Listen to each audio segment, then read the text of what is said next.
Hello, everyone, and welcome once again to LimeVibe Live Podcast. I'm your host, Yori Kemp from Nassau, Bahamas. I'm joined by our co-host, Ms. Kimberly Ramkalawan from Trinidad. Say hello, Kimberly. Good night, Yuri. Good night to everyone. Yes. On a Friday night. On a Friday night, yes. Joining us on this Friday night lime. I wish we had something to drink here, actually. I wish we had some vodka or something like that, right? So we can get loose. It's going to be a hot show tonight. Coffee. Coffee? Good. Friday night. Friday night is LimeVibe Live night, and Monday night and Wednesday night. So please join us again on Monday when we come back live again. So, Kimberly, how was your day? How'd it go? Today was pretty long. Today we had Parliament here in Trinidad, and as a news reporter, that's part of my beat. We had the Prime Minister and the Cabinet passed the motion for us to get a new police commissioner, Ulla Christopher. She's our first female police commissioner in Trinidad and Tobago. I think she's one of the few in the world that's leading. She got all thumbs up in the lower house. Marking a vote, that means a unanimous vote on both sides, the opposition and the cabinet. Okay. So that's an interesting thing. They lend support to her. However, they raised an issue that there's a possible, I think she is up for retirement in May. And that there was it comes on the heels of this whole issue with Gary Griffiths and the selection and the merit list and all of that. If you follow Trinidad history, when it comes, on news, you would see that the police commissioner has been in the news headlines for the last few years or so, at least for the last year and a half. Yes. And Gary Griffin is sort of a narcissist, isn't he? What's that? I say Gary Griffin is sort of a narcissist, isn't he? He can't stay on the news, can he? He's quite a character. I know in Trinidad, he's quite a character. He wouldn't be quiet. But so far, we've been seeing some things. I'm seeing that she's trying to make her presence felt in the police service. She's taken quite a lot of action. Last week, she was swift to suspend one of her own after it was earlier this week. The week feels so long. It was earlier this week. She was swift to suspend one of the police officers that was caught on camera assaulting a traffic warden in Port of Spain. Wow. So the action spoke volumes, and it comes on the heels of, her appointment this Friday. That's good. So it ascends to the president, and the president will give leeway to that. So how do you feel about the first female commissioner of police? I am quite interested in it because she adds that feminine touch, that motherly touch. I think when we spoke about that some time ago with Caribbean female leaders, Portia Simpson and Kamala Persad-Visessa, they really tend to take their positions in a motherly manner, taking them under the wing and leading and disciplining. So you've got that soft touch, but they're firm when it comes to discipline, I think. Yeah, I think when you say motherly touch, when you're dealing with hardened criminals, it may give the wrong impression, right? Don't you think so? I mean, I don't know. People make. In recent months, I think she took a position where she added on an additional hotline to the police service where you can have a direct conversation, report crime directly to her. And it's something that Gary Griffith had started. And it probably fell to the wayside under McDonald Jacob, who was acting top cop up to December in 2022. And he left under kind of funny conditions, didn't he? He didn't leave with a good record, right? McDonald. So we had heard he had proceeded to vacation. He had proceeded to leave, and that was it. I'm not sure, I can't recall if we had any clue that he was actually up for retirement, leaving also. But the length of leave came soon after him disclosing at the Joint Select Committee, or JSCs, that there were ports of entry that were unmanned, that we did not have that he made the statement that since the migrants were coming into Trinidad, that we've had that issue of gun violence, that guns became more prevalent, and they noticed that. And that was an admission on his part at the Joint Committee. Okay. So I'm glad you guys are getting that sorted out, but we still can't get past Gary Griffin, though. I mean, he's a character, man. I thought he had a lot of problems, but it turns out he's nothing but a narcissist, man. I mean, he wants the attention every single day. Every single day, he's not even the commissioner of police. He hasn't been the commissioner of police for the past 3 years, right? He's gone over 3 years now, right? At least, I think a year and a half, 2 years. 2 years. Yeah. He was here during the pandemic. Okay. And it's like, man, he just can't be quiet. He's still going over how he left the force and how he was booted out and all kind of stuff. And it's just crazy, man. That man is out of his mind. But anyway, I'm glad you guys have a new commissioner of police. And I wish her all the best. And, you know, I think she's going to do a good job. If all the things you say about her is true and she's firm and she's motherly, she's going to bring a soft touch to the job. I wish her all the best. So kudos to you guys for that. First female commissioner of police. So, yeah, our showrunner tonight. I see, Kim, I was fiddling around with Canva and some other video enhancement stuff. I wanted to put a nice showrunner at the bottom here, you know, but I couldn't get it sorted out in time. So hopefully by Monday, we'll have a showrunner running at the bottom. Our topic will be at the bottom. But tonight, we want to talk about, should the United States of America intervene in Haiti? But what do you think about that, Kim? I mean, this isn't the first time the United States has intervened in Haiti, if they were to again, because there's been rumors that they want to go back to Haiti to help solve this uprising they have in Haiti ever since Jovenel Moise was assassinated. They haven't stopped fighting each other, Kim. So what do you feel about that, an intervention in Haiti by the United States? There's a lot of pros and cons there. And I am not for the United States intervening in such a way. And I'm not sure if it's going to make things any better or worse for the Haitian country. I honestly think it needs to. Haiti is a country that needs healing. They've been through a lot, you know, at the hands of France. And France really needs to relinquish its role and stop demanding so much. I mean, Martinique faces the same thing, where they're forever paying France. And I think when we talk about reparations, I think the French are the first that need to step in there when it comes to paying their dues. They've taken so much from these countries, Haiti and Martinique, and the people continue to suffer. And that's why you're seeing these uprisings. And if they're really truthful about it, this is not America's problem. This is really the French. The French created this issue, and that's my position. I hear you. Anything, the European Union should be pressuring the French to do something. But the French are not going to give a dime. French are not going to give a dime back to Haiti, and you all know that. They're going to have to be forced to give a dime back to Haiti because they don't believe they have any allegiance to Haiti anymore ever since Haiti broke away from them, you know, and that's just the truth about it, you know. I think Haitians need to come to understand that no one really cares about Haiti like that. I mean, our leaders say it when they go to these conferences and these seminars, and we have to support Haiti, but no one really cares about Haiti. If they cared about Haiti, something would have been done about Haiti. And that's just the truth about it, Kim. They just don't care about Haiti. And I think the part of the problem is, first of all, Haiti doesn't speak English. That's a big barrier to whether or not they get assistance or not. And it's just, let's tell the truth, they're black. They're black, and they're what Donald Trump called a shithole country. I mean, I'm sorry to say, but that's really where it is. It's a shithole country. And that's what Donald Trump said. The former president of the United States said that. But in saying that, though, the United States has been involved in Haiti ever since the revolution. Actually, during the 1791 revolution in Haiti, the United States actually helped Haiti to overthrow France. And Alexander Hamilton, the first Treasury Secretary of the United, I have my notes here, the first Treasury Secretary of the United States, he actually helped shape the Constitution in Haiti. And he worked with Haiti after they overthrew the French. So the United States being involved in Haiti is being something that went back to Haiti's revolution, Haiti's start as a nation. So I don't see any reason why it shouldn't go back now. It's been going on ever since. You know, from 1915, the United States Marines, they actually occupied Haiti between 1915 and 1934. And it's been going on ever since. So I don't see why anyone should be shocked the United States should go back. And even in recent history, they went back to with Bertrand Aristide. When they installed Bertrand Aristide, they removed him and they occupied Haiti until they had a new president. So, I mean, this relationship between the United States and Haiti goes back a long, long while.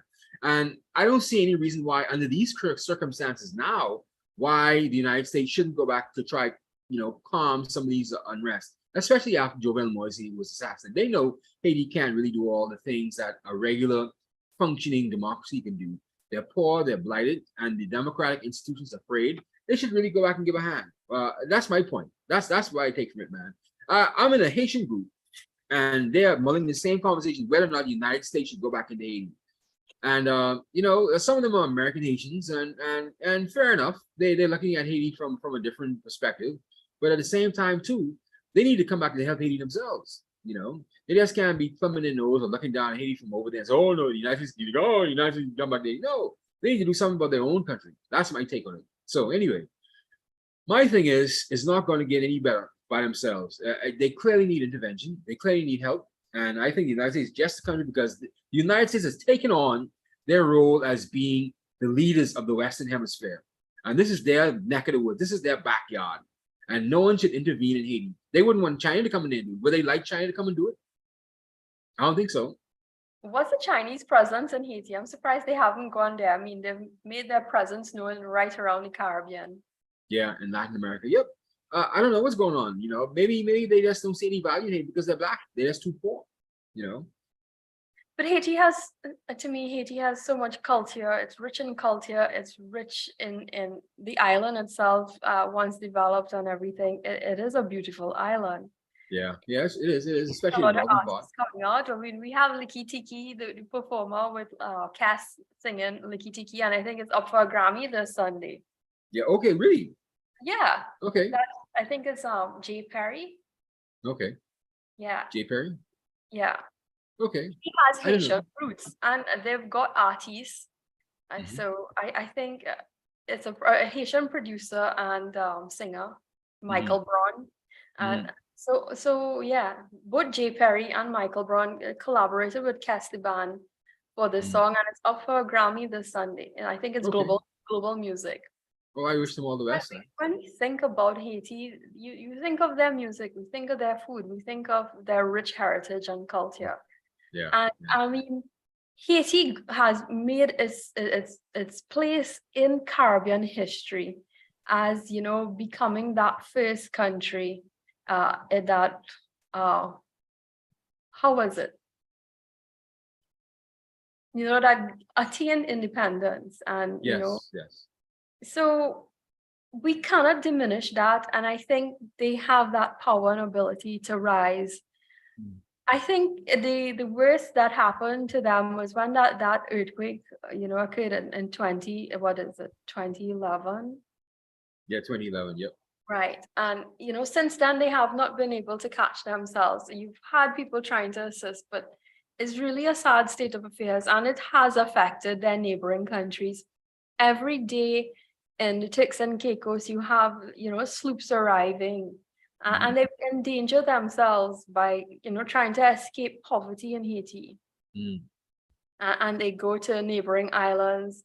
And I've even heard where they are going far as the south to Guyana and Suriname in the interior parts.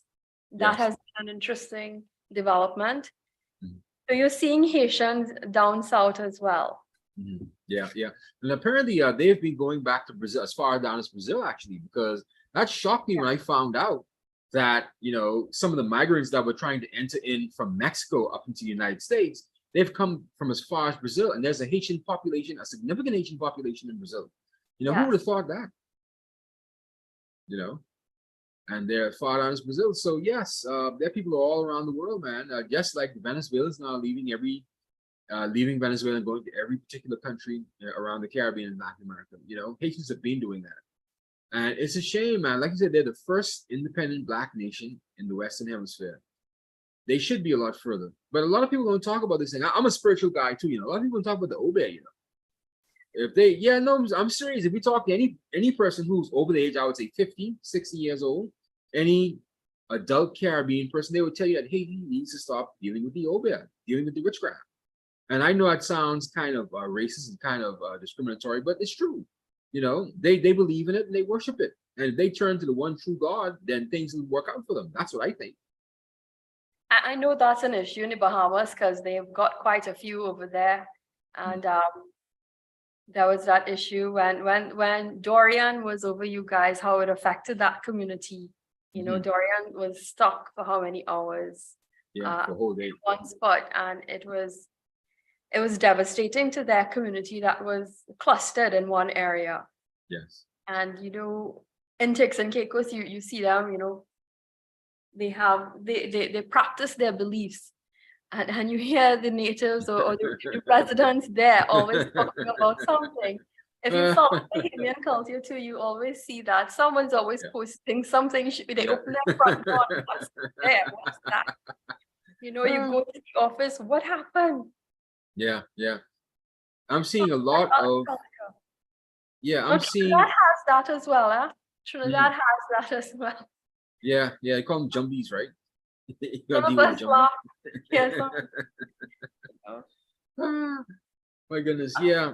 And you see the Obeah paraphernalia integrate and I would say infiltrate even Bahamian pop culture now, even more now. The younger people now, I'm seeing younger people posting jokes and memes about voodoo dolls and getting their lover back and potions and this and that. It's becoming obscene, man. I don't think our religious leaders are really watching the underculture here in the Bahamas. Some of the younger people who are actually dabbling and actually playing games with this Obeah paraphernalia. You know, it's a serious thing, man. You know, I stand firm against it. Be careful, all those young ladies. Showing up at the Tribune. Yeah, man. Indeed. You know, and it's one of those things, man. And it's become a part of our culture now. I mean, but it was always a part of our culture because, you know, I had family members who were Obeah people, you know, and they dabbled in it. They did things around their homes. They threw eggs in the corner of the yard, and you know, they did, you know, weird stuff. I think it's part of every culture. Every culture has that. And, you know, in Trinidad, we have our own as well. And I mean, I am of East Indian heritage, and I know of people who are of Indian heritage, and they practice these things as well. And you see it around the world with the Venezuelans. In Trinidad, you're seeing a different take, a different angle in how they do it as well. And in Trinidad, we have our own terms when it comes to this kind of religious practice. I think the Venezuelans call it Santeria, don't they? And the Cubans call it Santeria, right? Yeah. Yeah, Santeria. Yeah. You know, I was watching a documentary the other week, and they showed how the Venezuelans, it's similar to Obeah. I mean, it's similar to the occult practices everywhere, man. Everywhere calling it something different. So it's called Santeria in Cuba and Venezuela. And so, yeah, we need to watch out for that, man, Kim. So are you afraid of Oogie Boogies and people? No, I'm not. But I mean, it's embedded in our folklore. Our folklore speaks to, you know, these different characters. In Suriname, they've got this white ghost, a female, that is dressed. I can't remember the name of it. And in Trinidad, we also have something similar to that. You see it in the nighttime. So it goes around in the Caribbean. It's similar. If you look at it, if we were to really connect them, you would see, you know, similar characters right throughout the region. Wow. But it's Friday night and we're not going in that direction. we should though. And I'm outside in my living room by myself. You start seeing a lady pop up in the middle of the night.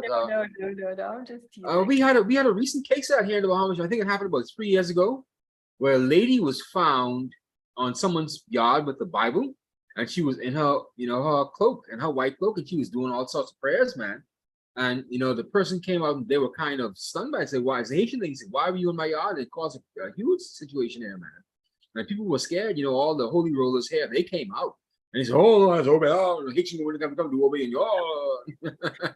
Yeah, and they. From where I am from South Trinidad. I live within Gasparillo. So you hear something in Trinidad in popular culture. It's been immortalized in our memes in the Gasparillo book.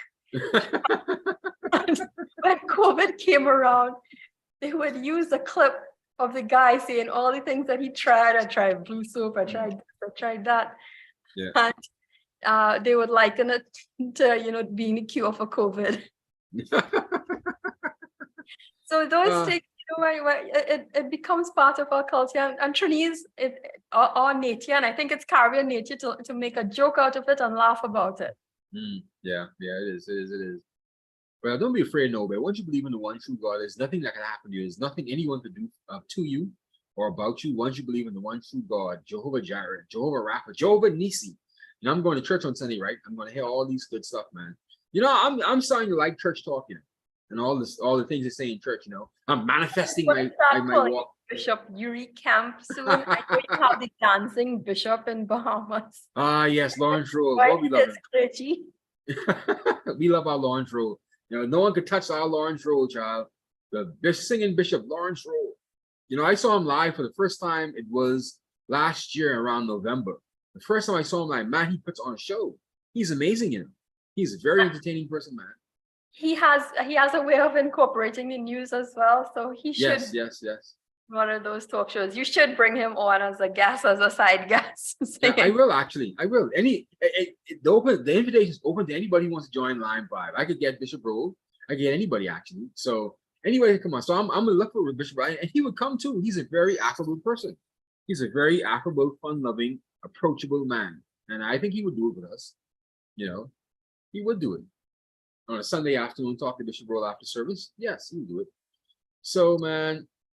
We strayed a long way from the Haitian Revolution to have Haitian invasion, haven't we? Right, and that's how these shows go. We start talking about one thing, we go back and we start. But here's the second point, though, about this Haitian invasion, the United States intervention into Haiti.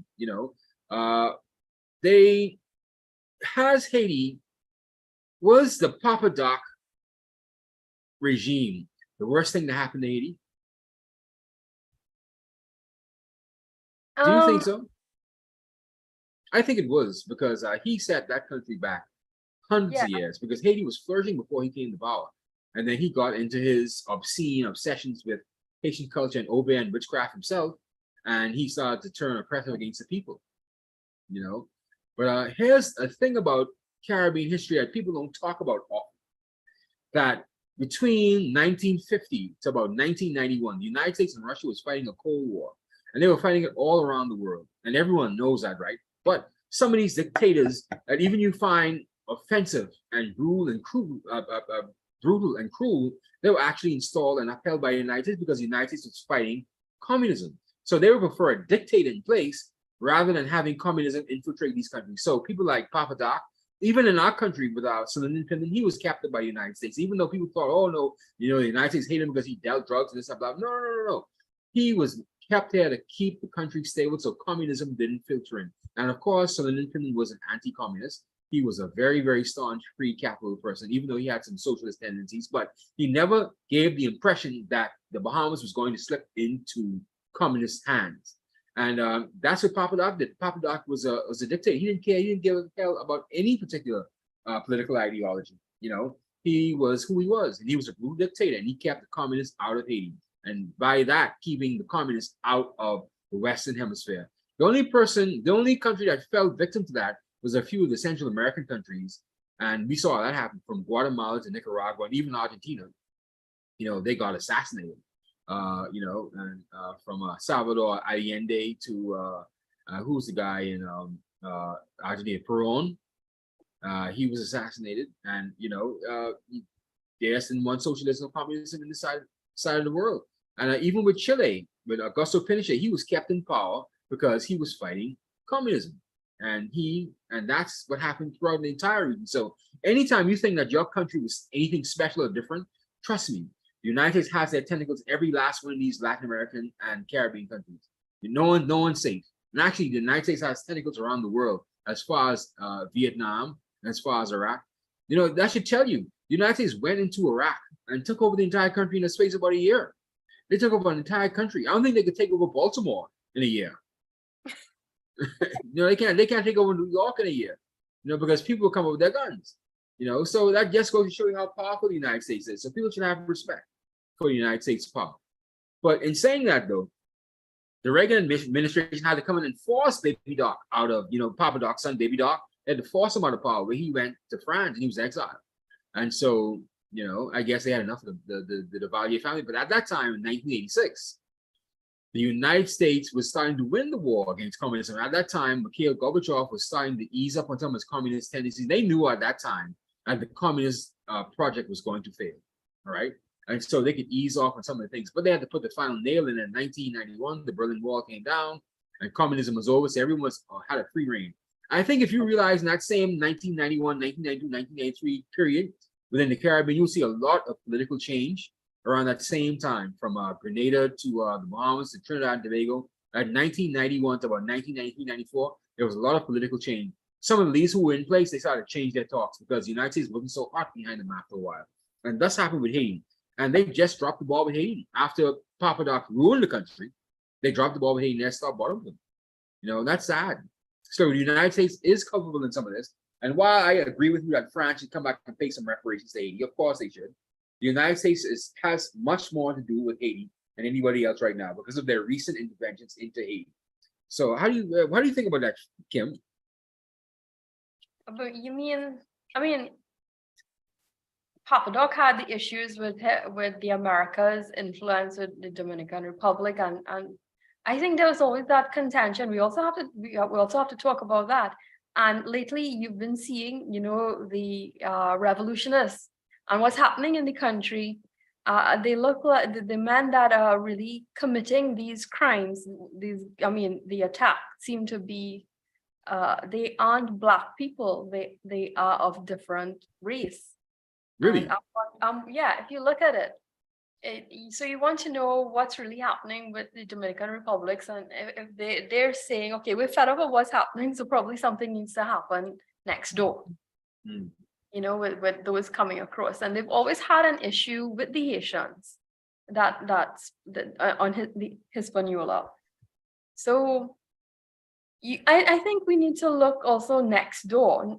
Next door has its bag of issues too, and they've also been a reason for some of the things happening in Haiti too. Yeah, they said border between Haiti and the Dominican Republic is actually a slaughter zone, man. You know, Haitians trying to get across, they risk their life literally, physical violence and death from the elements. I mean, it's a brutal border zone right there. And I pray for anyone who's trying to cross that. They have a better time crossing over from Mexico into the United States than they have crossing from Haiti into the Dominican Republic. And that's just how it is, man. It's sad. The suspects that were held, I think they were of Colombian descent. Yeah, Colombian. Yep. Yeah. Yeah, so they say, you know. And I reached out to the guy who they said organized that assassination team. But he said that he didn't want to talk to me unless his lawyer talk to the media. But you know, he was from Colombia as well. And actually he was supposed to be helping out with, no, he's from Venezuela actually. He was a dissident from Venezuela. So God knows what that relationship is, you know, with the whatever they were trying to do. But they actually killed Jovenel Moise, and that was sad. That was a shock that went around the world. People were shocked because he was doing, to me, he was doing a fairly decent job in Haiti.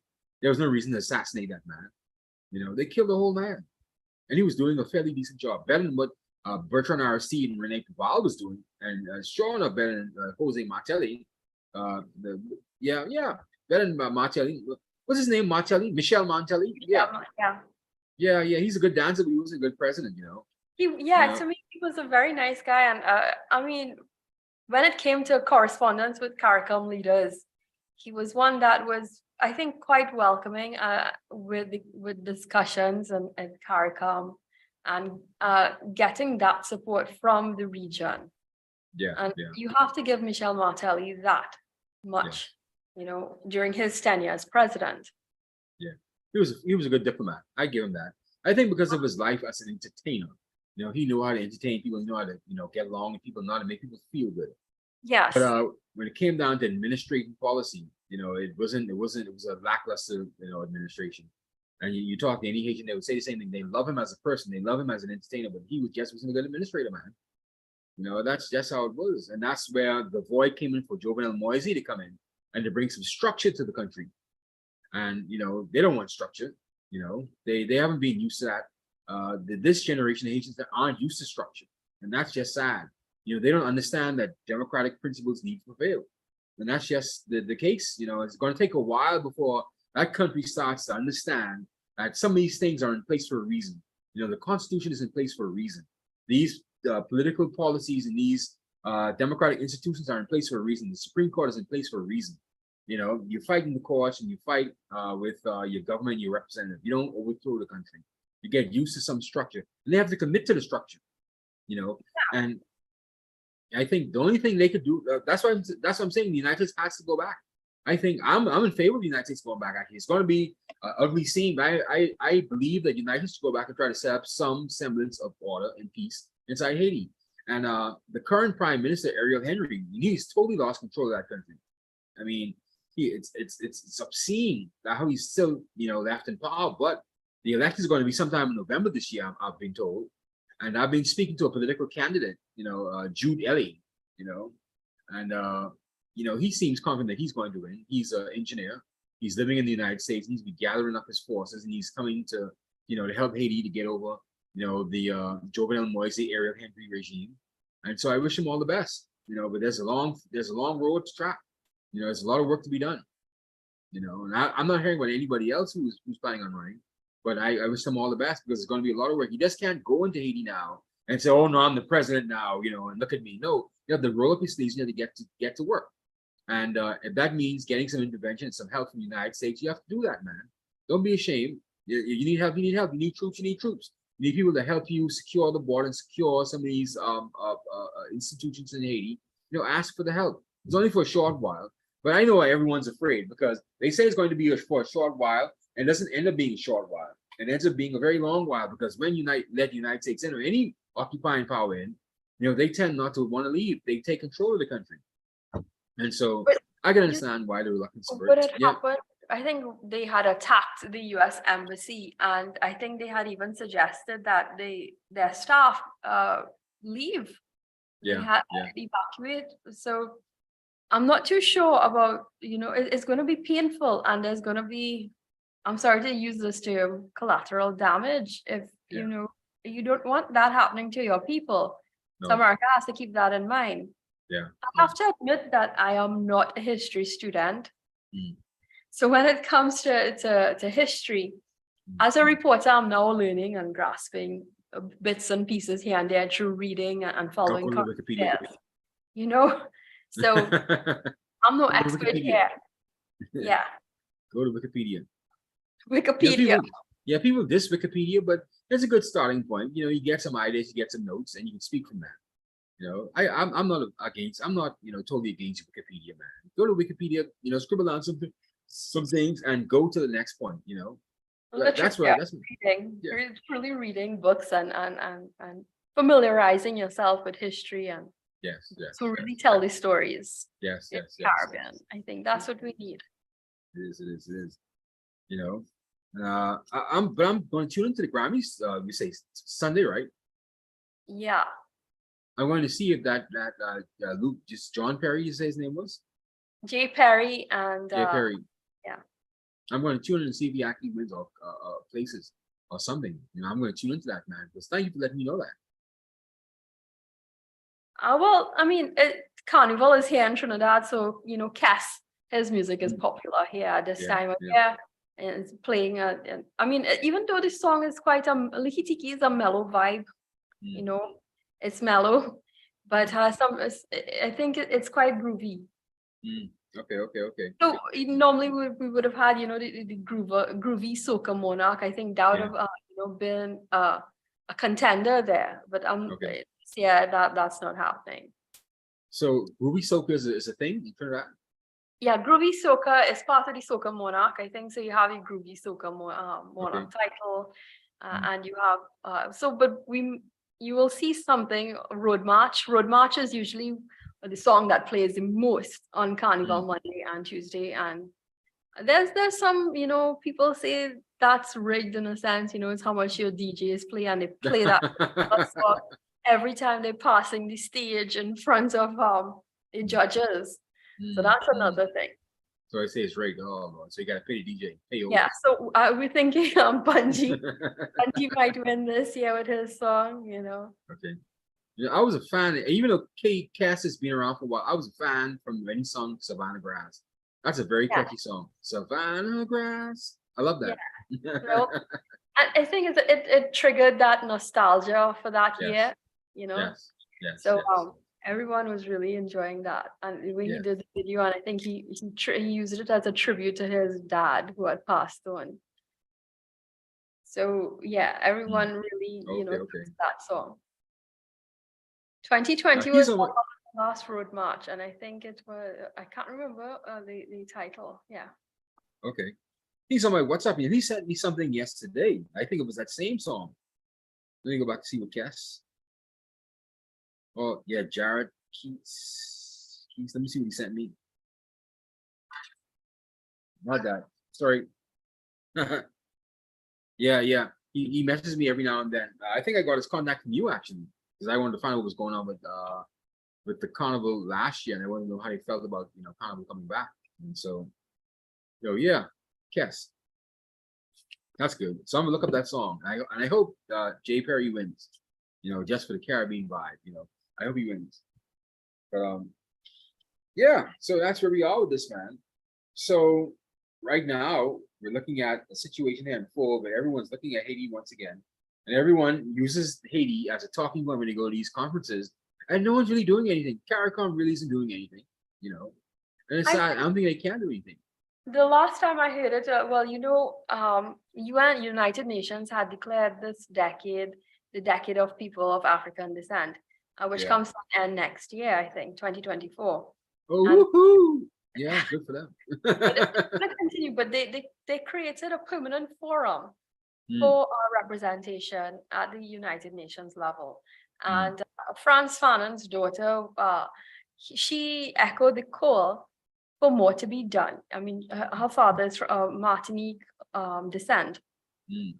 And she had argued that if we were to really start looking at reparations, Haiti, French and Haiti, something needs to be done there. Mhm.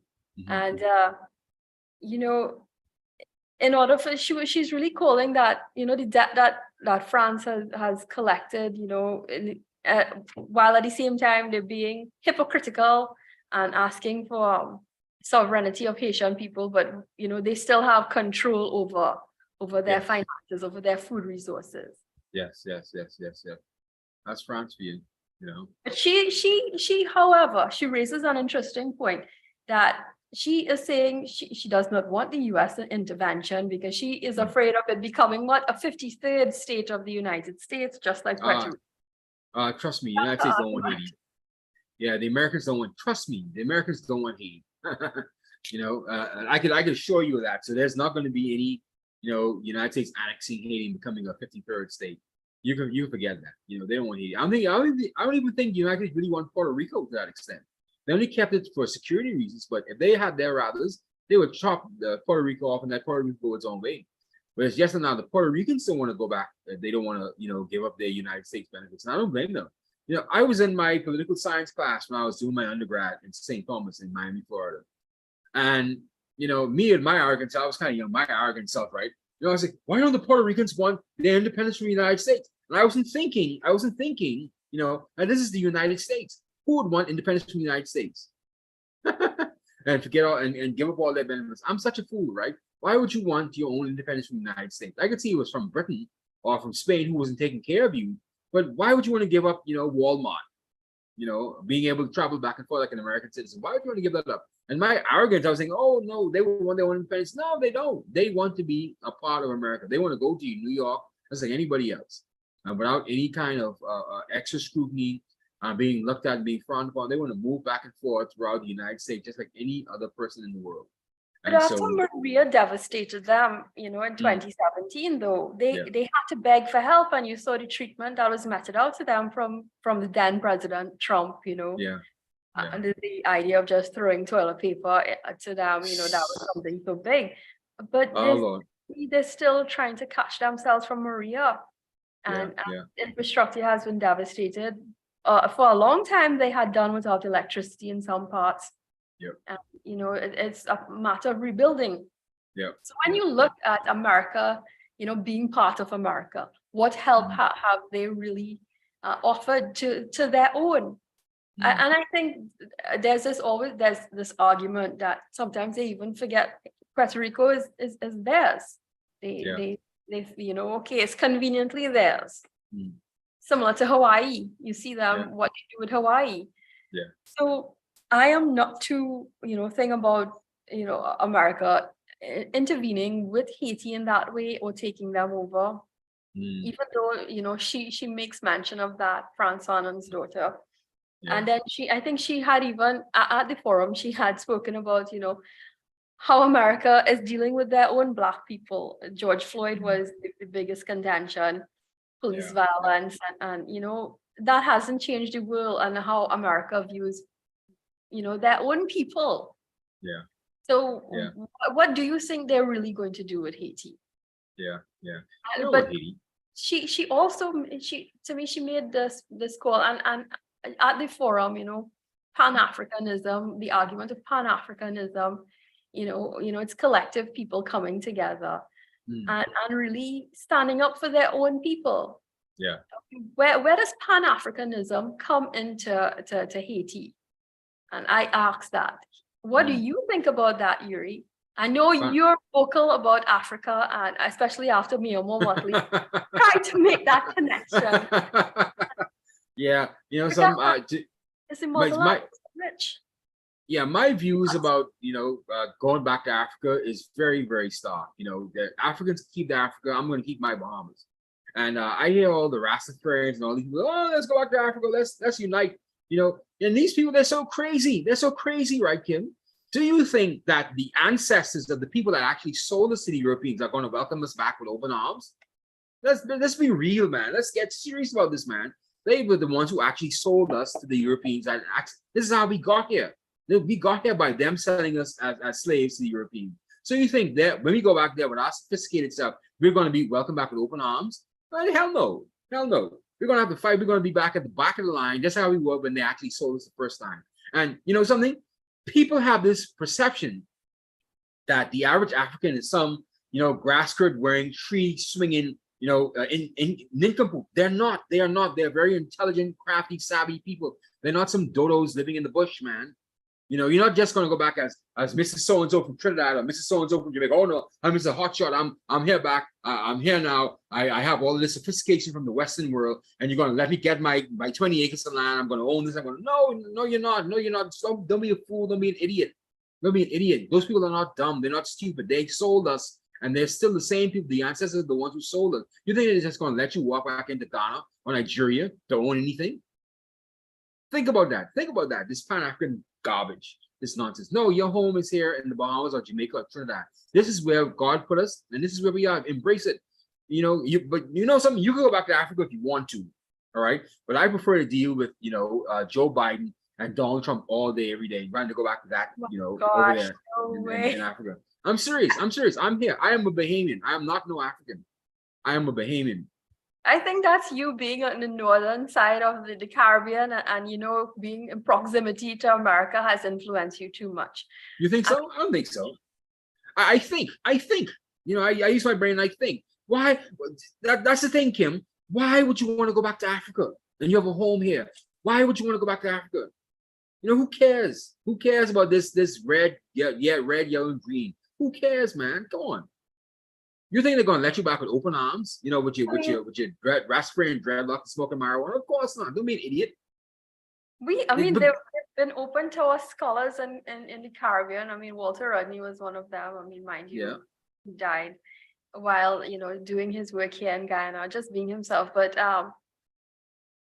he was one of those that opened the way for really embracing who they were. He opened up their eyes to seeing who, what the African culture can produce. So I'm not saying you shouldn't have an appreciation for it. You have appreciation for it, right? But the only thing that we're going to go back there and it's going to be hunky dory and we're going to open us, they're going to welcome us with open arms. Not somewhere. We have we have too many of our people here in the region. Yeah, you can start with my grandchildren. How about that? And I'm gonna teach my son the same thing. Don't mind that. You're a Bahamian son. Deal with what you have here. Let them Africans do what they want to. If they wanted us over there, we would have been over there, Kim. We would have been a Cameroonian or a Nigerian. They didn't want us. They sold us, Kim. They sold us. And you can't move me from that position. They sold us. How dare you? How dare you? And then you want to talk about, oh, let's get together as a Pan-African group. Get the hell out of here, man. You come back to us now because you're broke and you're suffering. We made it here and you're broke and you're suffering. We made it here on these rocks when you sold us and we're doing better than you guys. Now you want to come back and suck up for us? Hell no. Hell no. You keep Nigeria and I will keep Nassau. How about that? You keep Cameroon and I will keep Nassau. You keep Abuja and I will keep Nassau. You keep Accra and I will keep Nassau. That's how I want it, you know. And until my mind changes on that, that's where I stand. I'm just saying that they've got so much as well. And it's about time that they also take some responsibility and assist their diaspora and their people in the region. When we talk about Pan-Africanism, there is that collective working together, you know, coming together in that way. I mean, the world has changed. You need to put aside the past and work towards achieving something. Yeah. So when you talk about reparation, I mean, I think it includes, you know, forging forward collectively as a people. And I think that scholars in the region would probably. Yeah, I know some scholars in the region would take me to task in my position. That's fine. I don't mind. That's fine. You know, I see that camp. I see Ghana has taken some steps in towards, you know, welcoming back some of the, you know, the people from the Western Hemisphere, some of the Caribbean people back to Ghana, and they've even gone as far as apologizing as well for their part in slavery. Their ancestors are the ones who sold us. They are apologizing. That's a good step. Let's start from there. Start with acknowledging that you were part of it. And so you could, if you would want to bring us back, start right from there. You know, we apologize for selling your forefathers, you know, into slavery to the white man, to the Europeans. You know, we apologize for it. And that's a good way to start. Let's work together. You know, tell me your story. All right. That's a good place to start, Kim. Otherwise, but I'm not going back with my blindfolders on, you know, thinking that, oh no, you know, Ghana's going to welcome me with open arms because you know, I'm one of your sons who was left on the slave ship and we went to the Bahamas. And no, I'm not thinking that.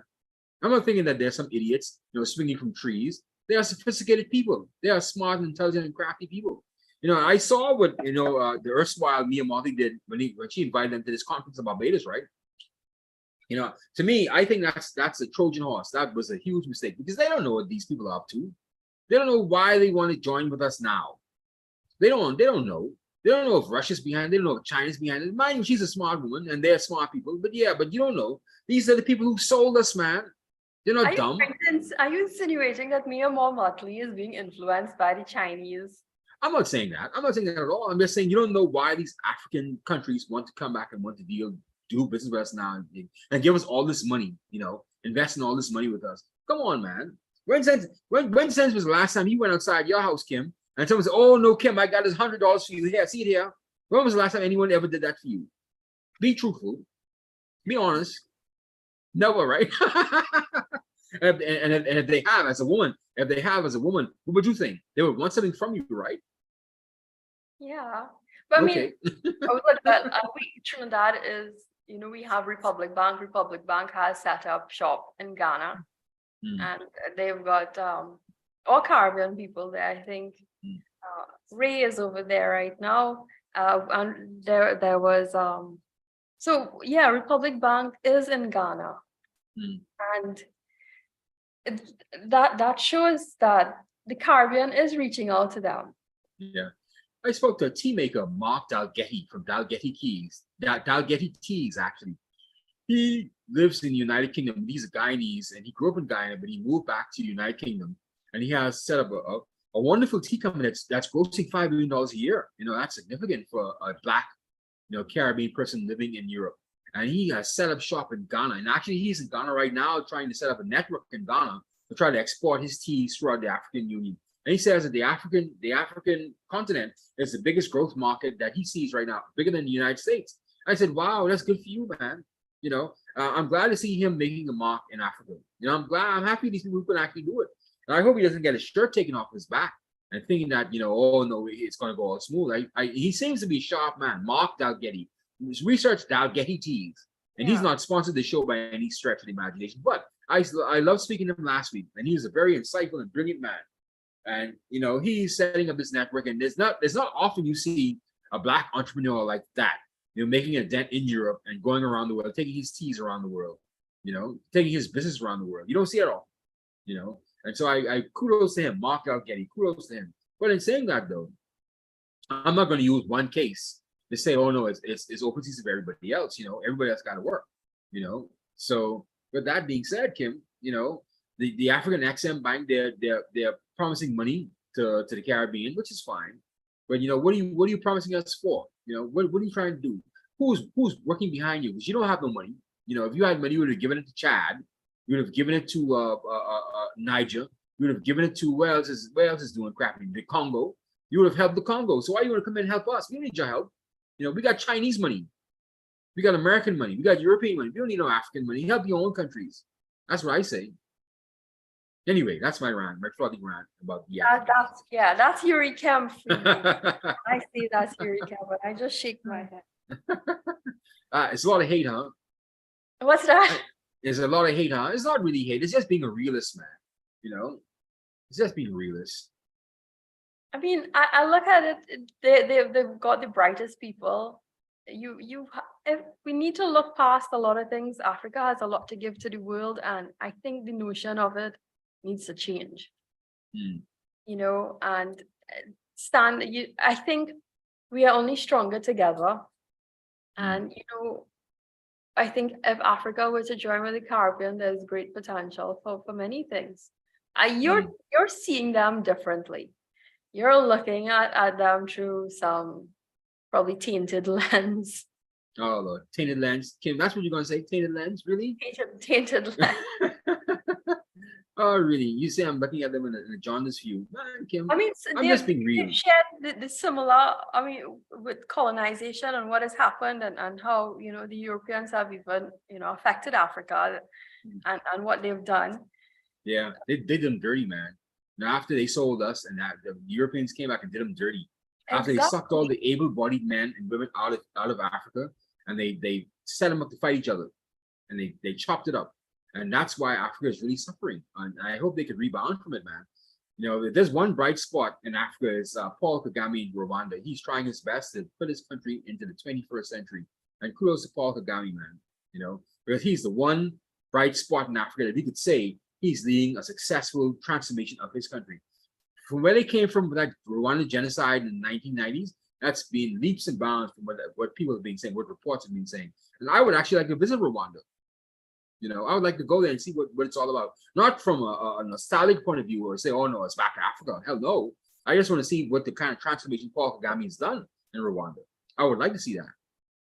And don't get me wrong, Kim, I would want to know where I come from, I would want to know which tribe I came from. I've been looking at pictures from all the different tribes, from the Yoruba to the Igbo tribe, to see exactly who do I look like.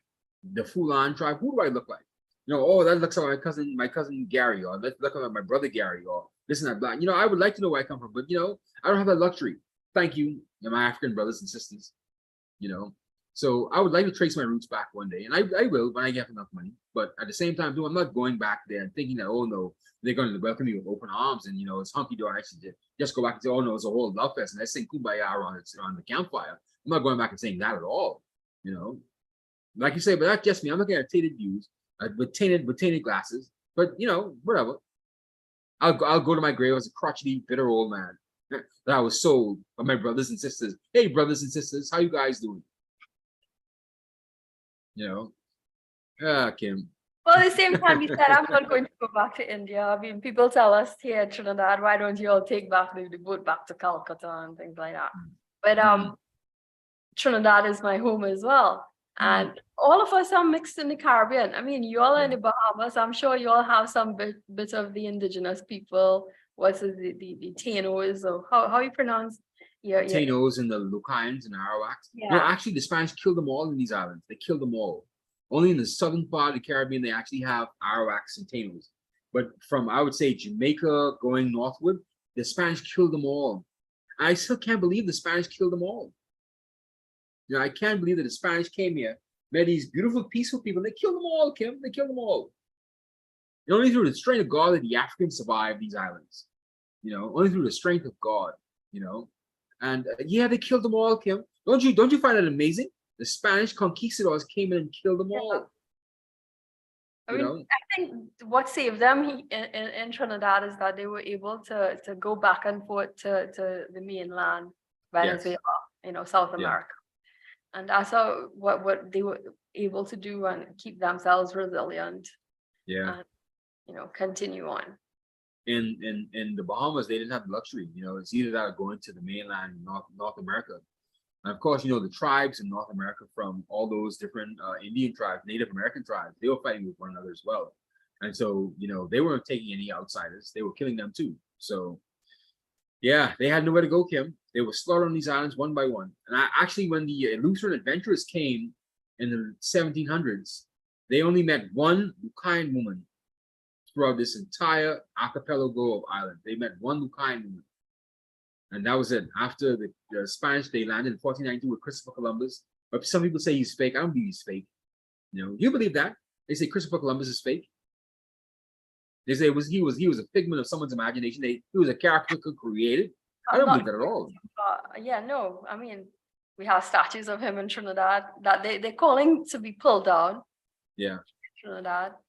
But actually, here's the thing, though. I mean, sorry for interrupting you, Kim. The thing is that they have different pictures and depictions of Christopher Columbus. That's where the controversy came from.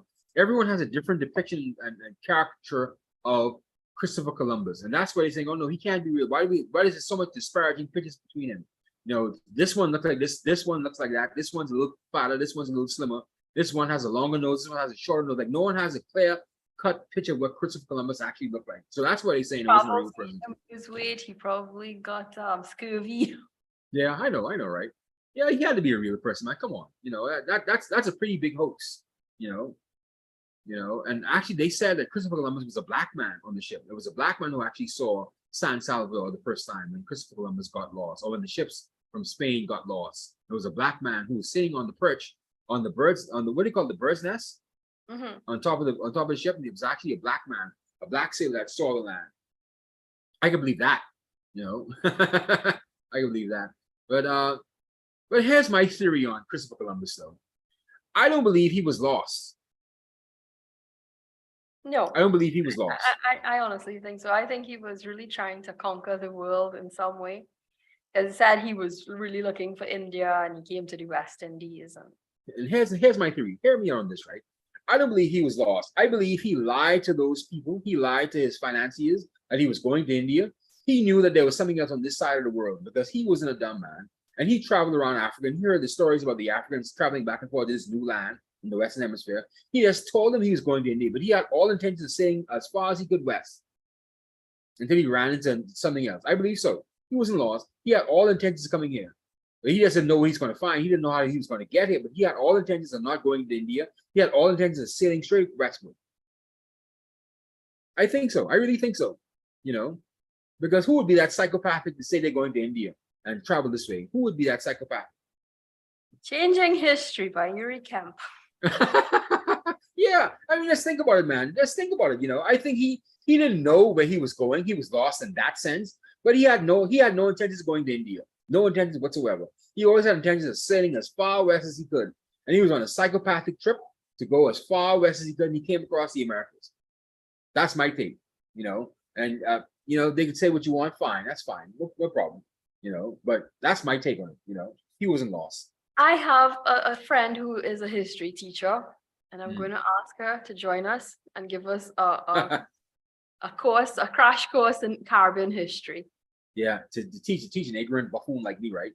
My own ignorant thoughts, right? That's fine. You can educate me. She could do a show on Sunday with us. Why don't you do a show on Sunday with her, Kim? That'd be good. You don't think so? I will ask her. I know she has quite a plate full. Yeah. She has many hats. She wears many hats, Miss Lisa. Yeah. So. Okay.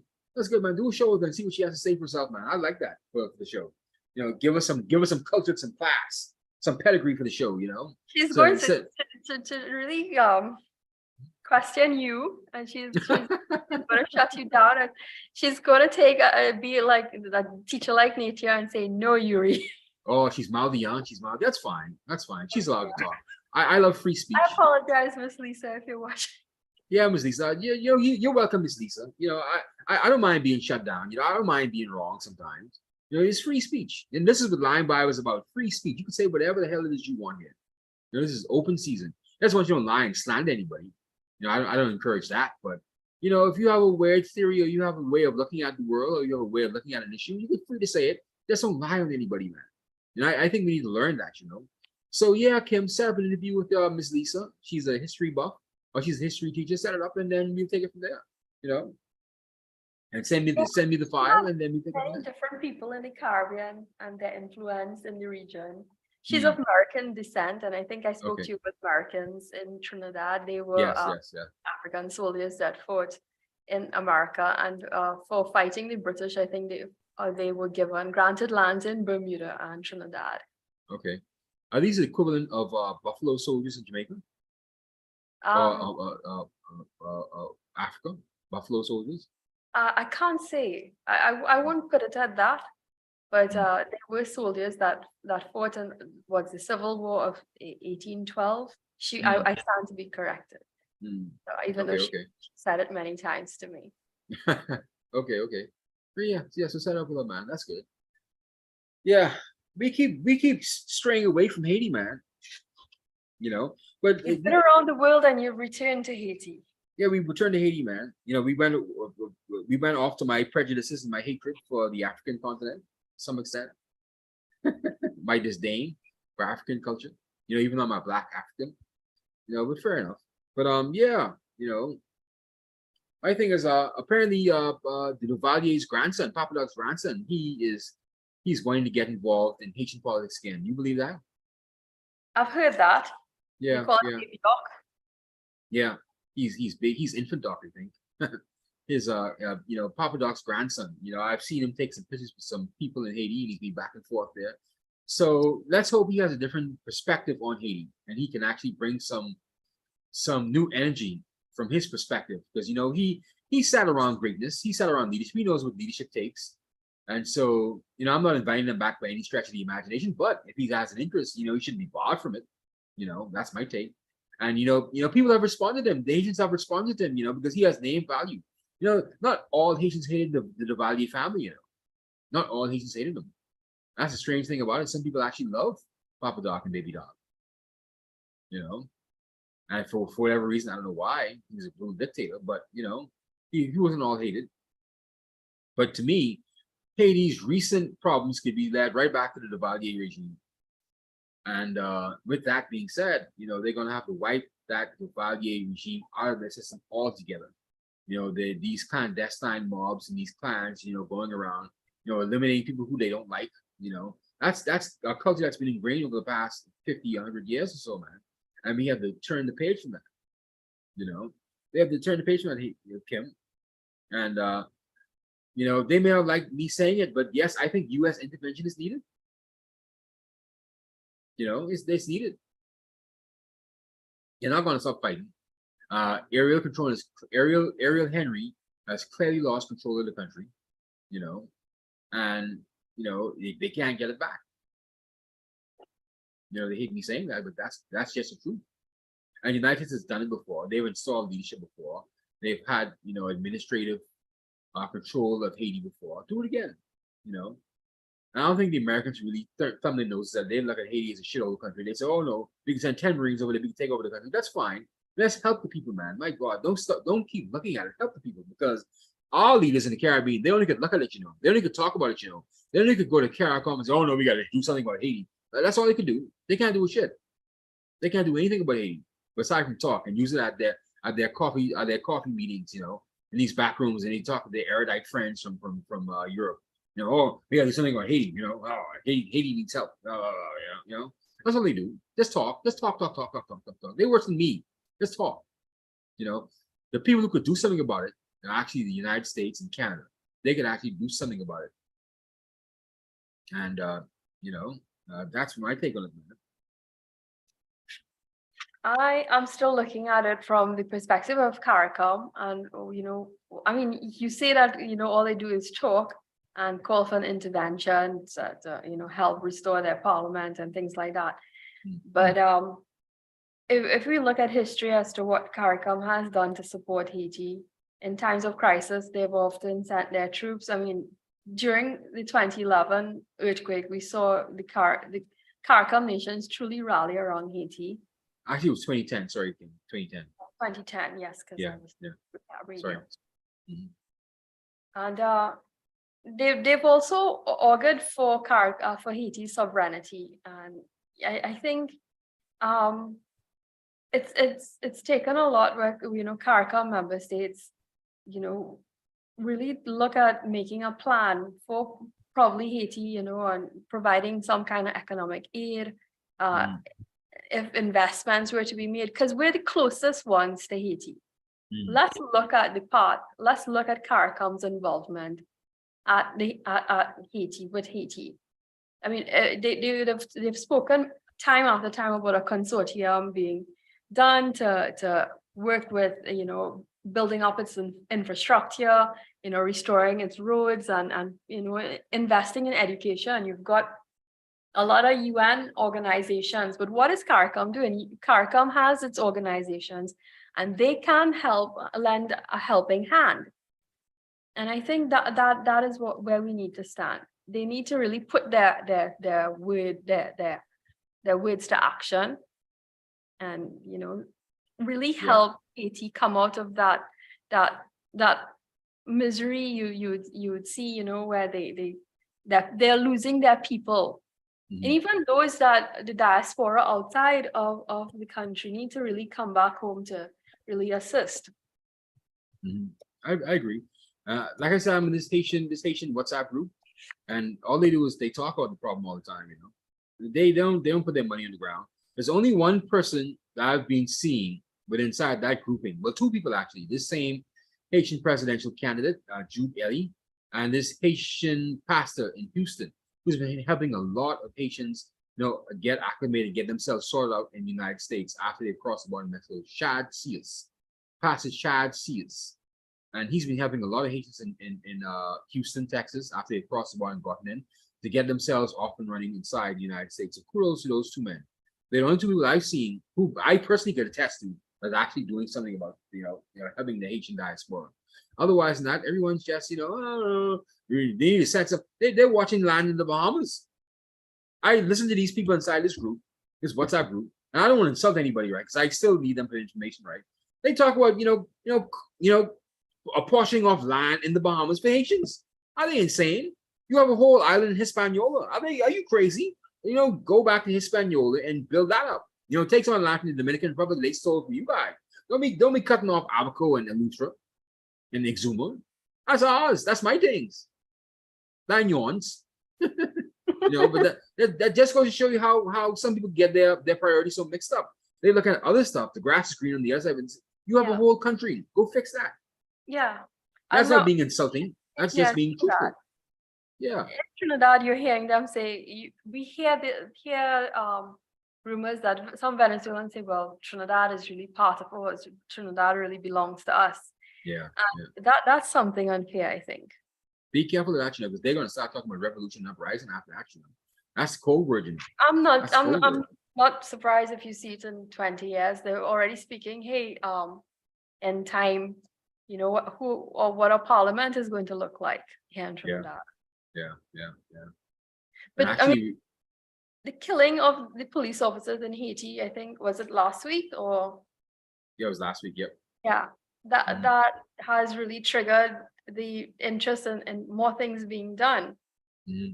And so there's the whole issue about Haitian police and military and what's going on there. Yeah. Yep. Killing the police is definitely a line. You cross the Rubicon when you do that. You cross the Rubicon when you kill police officers. And my thing is, right, if the criminals have more guns than the police, they have more firepower and arms than the police, why don't you just give the police more protection?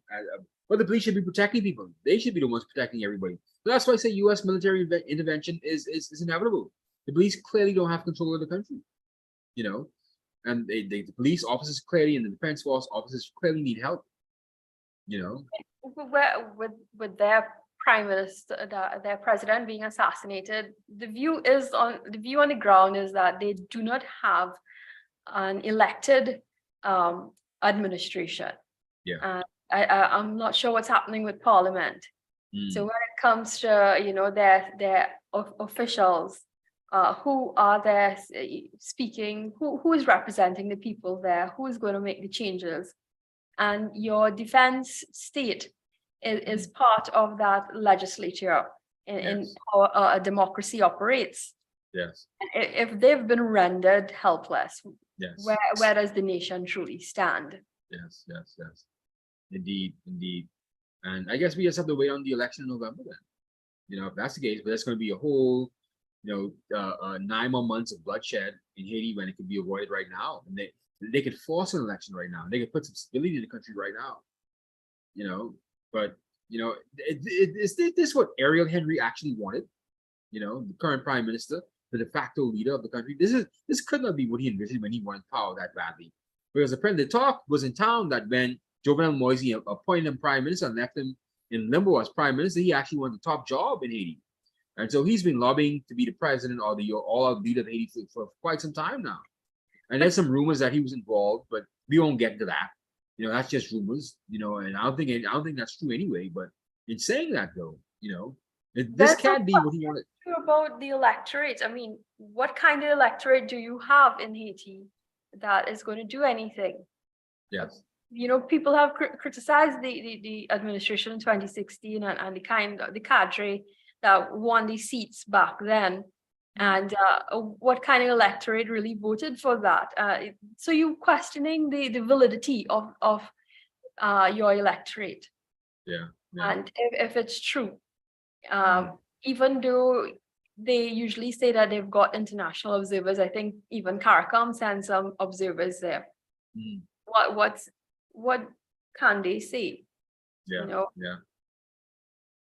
And then you've also got the killing of journalists there. So no one's really telling the truth. It's really a state of anarchy there. Yeah. And then most of the people, they I wouldn't call them illiterate. They're just not as literate as what you would want them to be. But it's as if that all these rumors are swirling in the end. It's just leading to more and more distrust of the political directorate and the leadership there. What can you do when you feel as though you've rendered hopeless? You have no other choice but to surrender to the gangs, because that is what Haiti has become, surrendered to the gangs. Yes, indeed. And the gangs have taken over.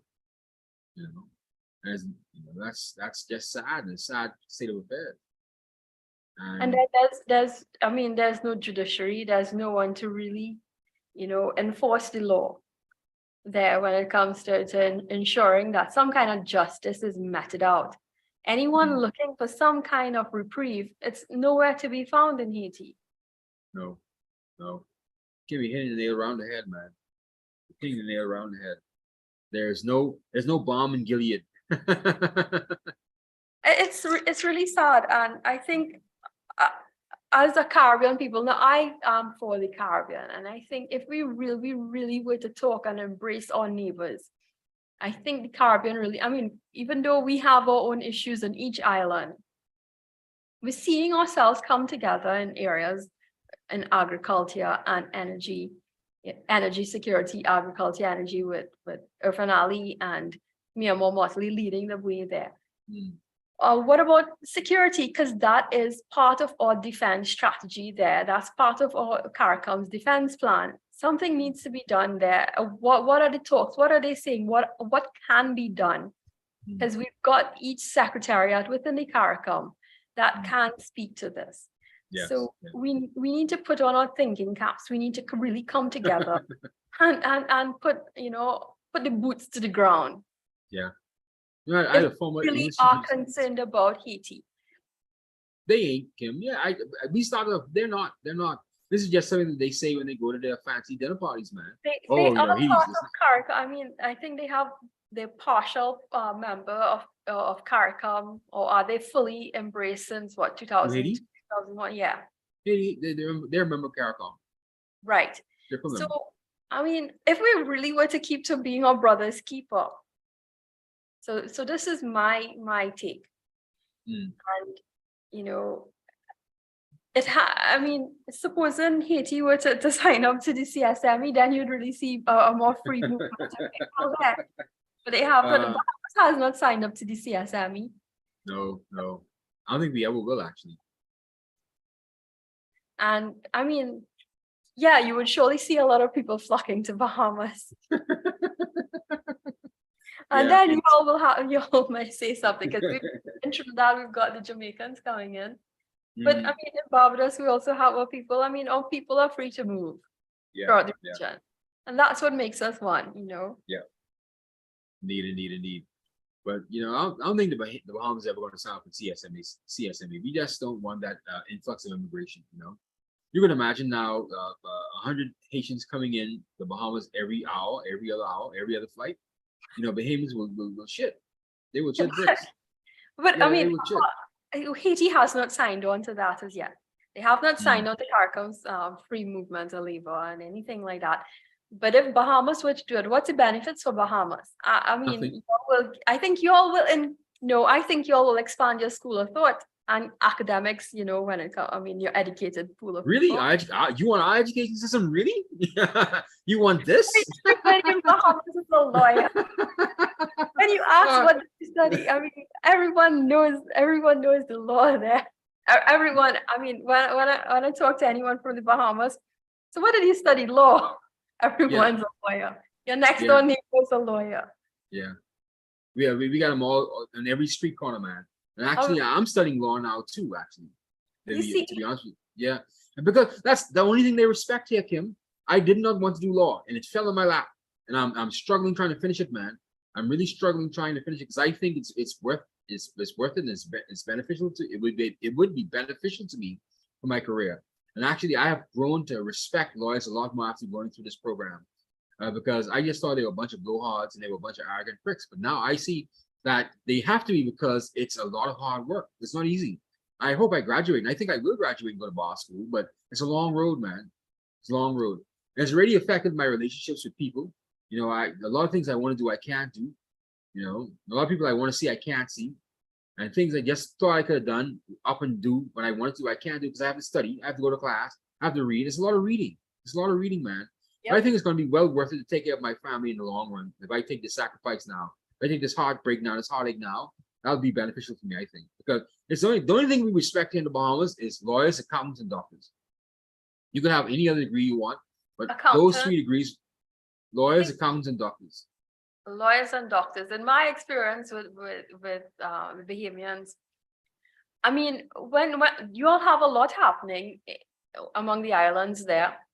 Mm, And you've got no recognized thought. I mean, in Trinidad here, as a reporter, if mm, I need something, some advice on agriculture, I know someone to talk to me about farming and farming yeah. policies that overlap with economic policies. Mm, And that's interesting. We always have some kind of expert to call. I have a diary full of experts here in mm, Trinidad that I'm sure to get some kind of feedback and explanation of what's going on.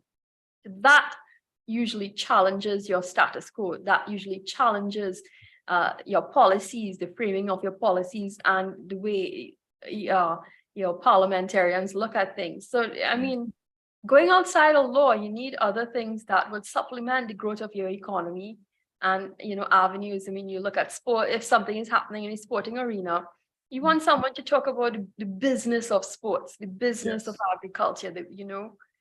So in Trinidad, we have the energy market, and we have people that can talk to us about the oil and gas market, petrochemical industry, and things like that. Mm. No, So but here, I always think a school of thought in a population, in any society, always augurs well in building up a nation. yeah, the intelligentsia, they call it, right? Yes. Yeah. But here, there's only lawyers. You want to talk about agriculture policy, talk to a lawyer. You want to talk about banking policy, talk to a lawyer. That's Yeah. all. And I mean, that's one of the reasons I think I was drawn to the party DNA. To me, Mm. people seem to have some kind of knowledge on agriculture and how they wanted to change the policies there. Yeah. And you know, the taxation for growing crops and bringing in the seedlings and things dealing with agriculture that would help your food bill Yeah. in Bahamas. So it's those things work for your nation, the growth and development of your nation. Yeah. Yeah. That was a good experiment, the Democratic National Alliance, wasn't it? If anything came out of that, it was the fact that the ideas that came out of that experience proliferated through to the other political parties, and they adopted some of those things. And hopefully they got a chance to implement some of those things. I think they have. So But it was other than that, the main people they want one side, they want blue and gold, or they want red and white.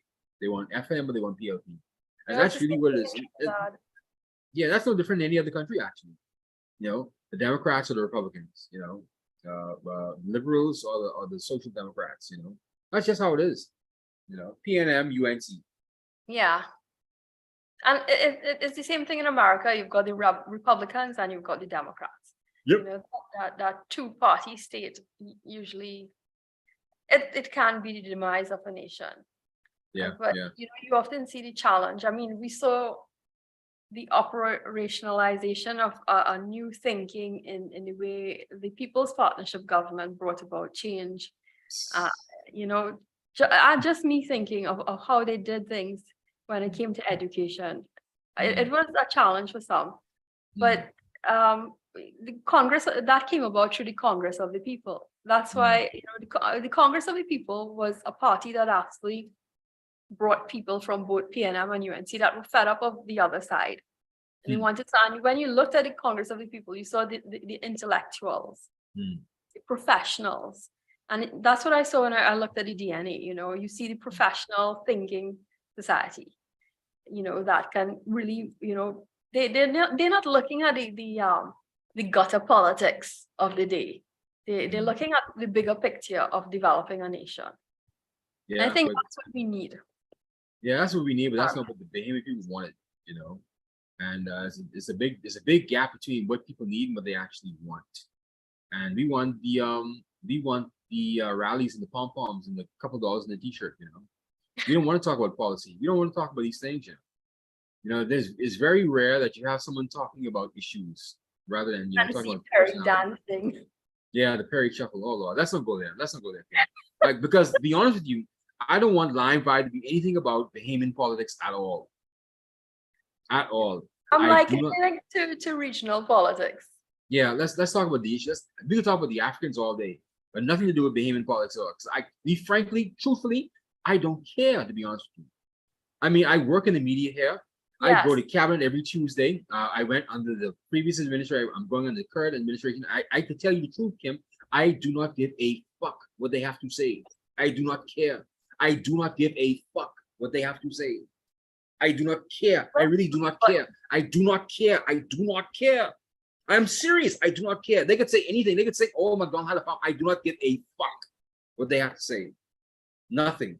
Nothing. And it doesn't move me. I just report and I record what they have to say. I report what they have to say. I'm independent.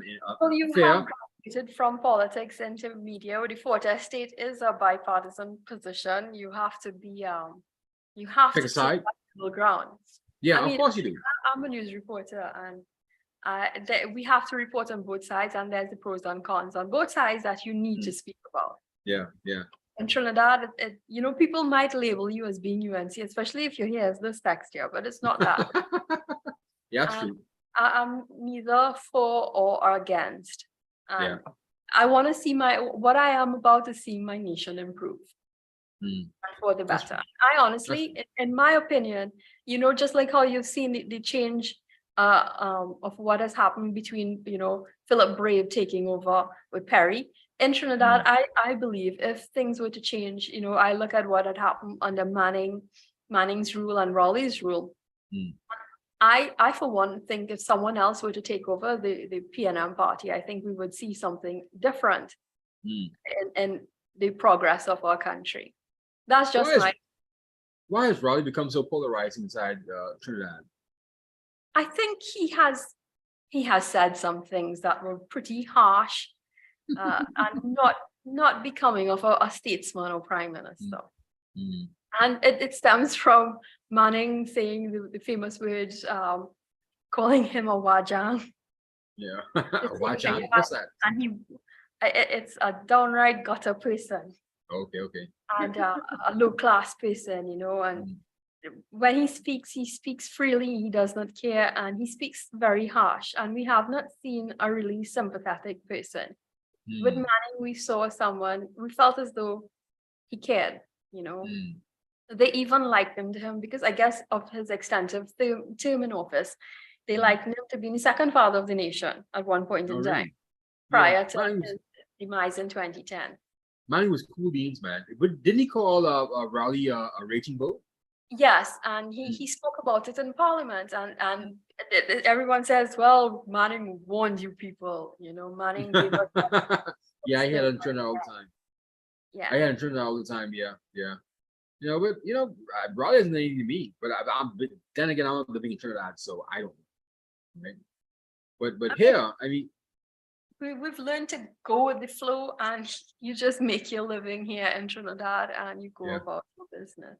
Life yeah, goes which on, you know, it's what you it make. If you were to it does. take on politics, it would drive you mad.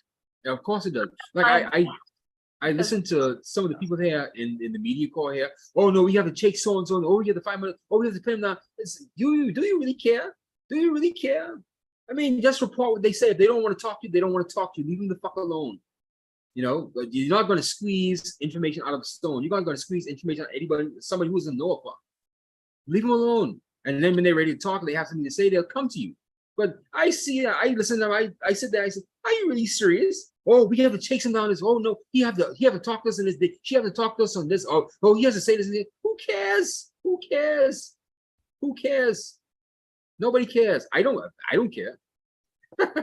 Now, if they say something recorded in the report, yeah, but, don't feel like you're compelled to have to chase them down to get information. Because to be honest with you, I mean, if they have something to say, they'll say it. If they don't, they won't.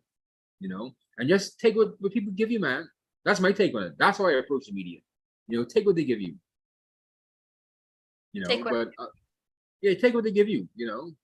Because we shouldn't be in any gotcha kind of situation. At least I'm not a gotcha reporter. I'm not trying to, catch somebody out. Catch them slipping. Yeah. I ask a question. If you answer funny, that's fine. Or if you answer sensitive, that's fine. I'm not trying to catch anybody out. That's what investigative reporting is about. I mean, in the Bahamas, I mean, you're investigative journalist, that uncovers something that's happening. And I know there was quite a bit there under the PLP, during this, just before the 2017 polls. There was a bit of how money was being spent and what they did, and Perry and his family and la la la. Yeah. So I don't yeah, know about Kim. well, the role and play of investigative journalism. I mean, here in Trinidad, I think we're losing a bit of it, but it's there. I mean, we had, I think there was Kamini Marad. She did quite a bit of uncovering, but you really need the backing and the support of your editor-in-chief. And if you're editor-in-chief here in Trinidad, there's a big question mark looming over media houses, whether they are transparent. Who are they for? Your editor-in-chief and the managing directors, who they got their tip-offs from, and who are they listening, and who are they voting for, who are, if they're part of the financing group of each political party, and then journalists getting threats and things like that. Yeah, you guys have it bad then for that though, with this political hysteria, man. Yeah, the politics doesn't seem to end.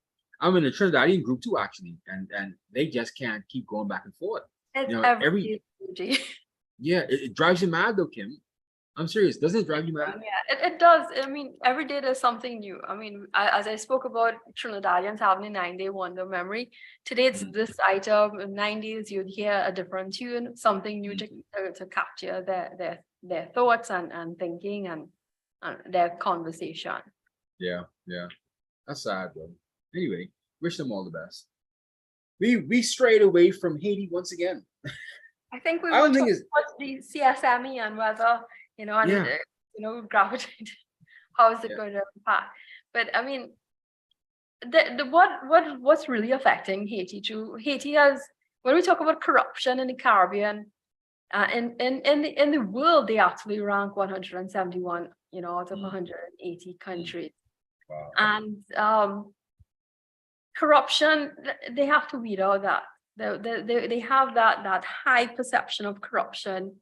And so if any country were to enter into Haiti, what are they in for? Because it goes deep. Yeah. within their systems. And to rank 171 out of 180 speaks levels and depths of where corruption is rooted in your country's democracy and how it operates and functions. Yeah, yeah. And it's more than saying that it's a growing Black developing nation. You know, it goes to the roots of how society views these democratic institutions, man. They just don't see the value in them, you know, and it's going to take a long while to ingrain that value and that care for the democratic principles and the democratic institutions. You know, I study political science, by the way, so if I sound like I'm some sort of, you know, some guru on this, that's fine, you know. But yeah, it's going to take a while for these things to set in. And you know, Britain didn't become Britain overnight. It took years and years. People trying the courts and trying the government, the parliament, and it getting to where it is. It didn't just come overnight. And so these things have to be ingrained into people, ingrained into the next generation. They have to buy into these democratic principles, these democratic policies, and these democratic institutions. They have to believe in it. They have to believe the court works. They have to believe that their prime minister is there to help. They have to believe in checks and balances. They have to believe in these things. You know, if they can't believe in them, God help them then. You know, that's where it is. There is the other issue, I mean, whether United Nations is doing anything. I heard that Henry had actually called for deployment of specialized armed forces in Haiti. And I think Antonio Guterres, he's the Secretary General at the United Nations, he had reaffirmed that they were going to do something urgent. But I'm not sure how soon that is going to happen and what impact the United Nations will have on Haiti if they were to enter. Because you see, I mean, the United Nations has many organizations. They have the migrant situation. They usually tend to that. But when it comes to I see them as more humanitarian aid. But what do you think the United Nations can really do for Haiti? We talk about that before the United States enters. Little or next to nothing, because historically the United Nations has been like a paper tiger. They may send a few peacekeeping troops, but they really don't intervene, and they don't get involved in the government. They're just there to watch. And actually, that's what happened in the Rwandan genocide. Actually, the United Nations actually stood there and watched people get slaughtered.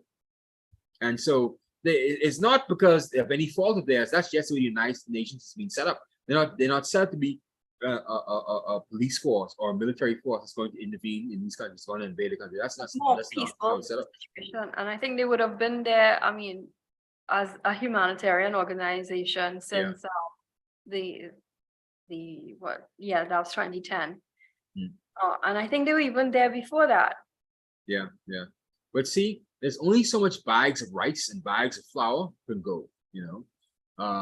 Haiti needs a Paul Bremer type. When he took over Iraq after the U.S. invasion, they need an administrator that's going to set some of these infrastructure, these institutions back up and set them up and be a strong man that's going to transition them into a next elected government, you know. And you know, kudos to the United States for actually taking that policy in Iraq when they actually invaded Iraq, and they sent, you know, someone like a Paul J. Bremer to actually administer the country and to head the administration until they actually got their own government, you know. And so that's what Haiti needs, you know, and that's really where I'm trying to go with this, because anything other is just going to be a failure. It's going to be a hard road, to be honest with you. You know, so you're all for the direct involvement. Direct involvement. Send an administrator there to Haiti with some military backing and let him set up the institutions until they get an elected government. That's the best thing for them, I think. You know, it worked in Iraq. You know, it could work again. But usually, I mean, these kinds of invasions, do they happen under a Democratic Party, or to me, you usually see this happening under a Republican Party. Right now, you know, Joe Biden's in power. You think so? And but most people, Barack is still running the show from the background. And but it was the Clinton administration that actually put our seat in power, didn't they? And yeah, it was the Clinton administration. Yeah. Okay. It was the Clinton administration that put John Bertrand RC in power in Haiti. So it can happen. And that's another thing with American foreign policy. People believe it's Republican, Democrat. No, America's America. The policy really doesn't change, you know. The policy doesn't change, you know. Like when Barack Obama won the first time when he won the presidency, when they thought it was going to be this big change Everything's going to be peaches and cream and roses. No, American foreign policy did not change. It does not change when a Republican president is in. It does not change when a Democratic president is in. America is America. There's what Donald Trump calls it the deep state. The deep state. Yeah, they have a group of American bureaucrats that handles American foreign policy, and things change when they decide that there's a consensus, the Washington consensus, that things are going to change. Otherwise than that, there's no particular one president. Biden is not going to do anything significant. You think he's going to be different than Trump? No, he's the same person. He's the same figurehead of a dragon that is essentially the United States bureaucracy and the political elite. And that's a group of people. They're probably no more than about 3,000, 4,000 people, but they're significant enough to actually control America. You really think one man can control an entire country like the United States of America? No, but I mean, there's this notion, and I beg to differ in this. There's this argument, especially for us nations that have quite a good bit of that contribute to the migrant situation in America, right? Everyone is always looking forward to when a democratic government comes in America, because it means that they're open to immigrants more than the Republicans.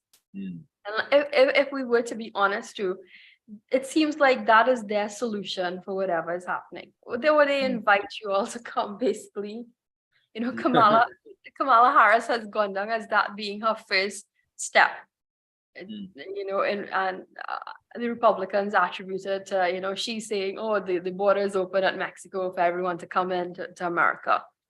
And I think even some time ago, Joe Biden, he says, I think he spoke about how much migrants they usually get, for the month or so.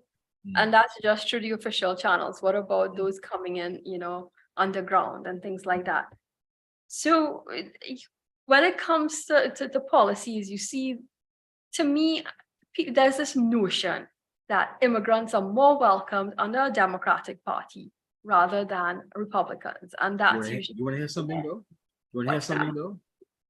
Donald Trump brought this up, and it was true. It was verified by the United States statistics that Donald Trump and his entire administration deported less people than Barack Obama did in his first 2 years as president of the United States. Yes, I've heard that. And Trinidad being top of the list that was sent home. Oh, wow. You see what I mean? So it's not Republican and Democrat, it's America. It all depends on what America wants. And there's not one particular administration, not one particular political party that's going to change anything. Some of these congressmen, they come and they go. They're only there for a season.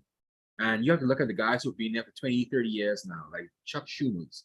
He's a part of the political elite. The Nancy Pelosi, they're a part of that political superstructure that is going to have their mind fixated on American foreign policy for what America wants. And the president could come and they could go. The junior congressman from Wyoming who just won his seat last week, he'd be gone by the next term. Those guys who've been there continually, they're a part of that political superstructure, and that civil service in the United States that does not change, and that American spy service, they don't change. They are the permanent institutions in the United States. Biden could be gone tomorrow. Those people would still be there, and American foreign policy would not change. I don't think America can do everything. We look at America as being the savior for many countries. I mean, yes, they, as you said earlier, that they parade as being the saviors of the Western Hemisphere. And they said that. They are going to need much more than that. They're going to need support from other troops, regional troops. And if you've got embassies in your country being, caught up in the heavy violence and gang warfare that is happening there, I mean, what is left to say? It feels as though sometimes I'm not going to go there actually. Oh, wow. No, say it. Say it is free. Say it. Beyond repair time, there. So you really have to trace the gangs and really arrest that situation. Is it? And that's another thing. Jamaica has quite a population, and I'm not too sure of what their defense force is like.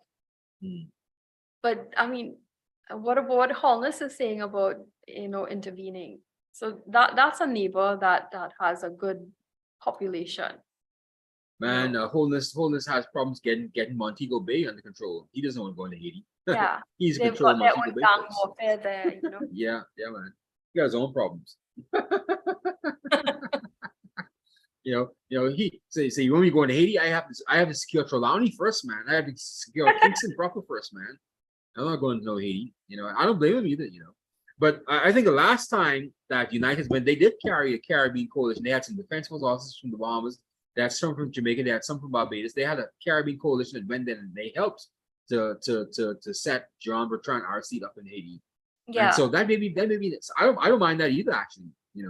Send 10 of our guys over there, along with a couple of guys from Barbados, Jamaica, and Trinidad. Let's see what we actually can do. Let's solve our own problems instead of talking about. Let's do something about it. Yeah. I mean, all leaders often tend to even bash United States. Trinidad, for one, they even cautious with the United States. Last week we had our prime minister announce the whole thing with the gas deal, with Venezuela and tapping into that. They got the permission, they got their lobbyists to lift the sanctions for them to pursue exploration of the Dragon field, which is, I think borders on the maritime borders of Venezuela and Trinidad, with us having at least 27 or 25% of that acreage. But even our prime minister, and I listened to the press conference with Prime Minister Rowley, and he says, America can do anything they want at any time. So, and then we often talk about, America having too much control, and we need to really reinforce our position. If we really want to call this our home, this is our waters, this is our territory, they are one of ours. We need to really stand up and come together. I agree. Band together before the United States, before the United Nations come together. But these pansies, they don't have that kind of balls, man, Kim.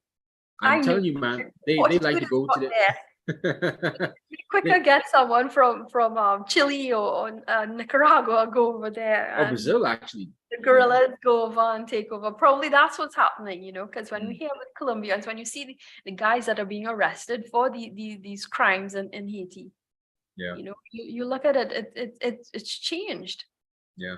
And it's descended into psychopaths just coming into the country just doing what they want to do. A lot of these people, they're just doing it just for kicks.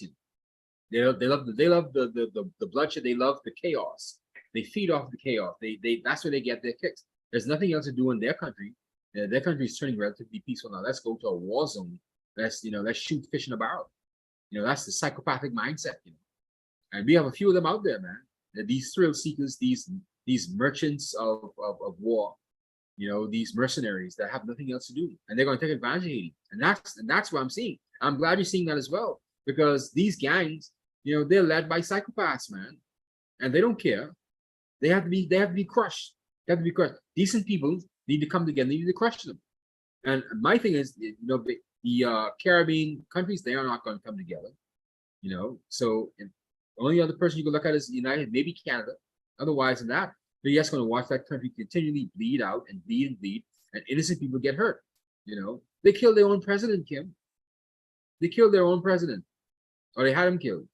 So what do you think about those other poor people there who they don't know, or your neighbor that you may not have a clue about, or someone who just may be another random Haitian? They killed their president, man.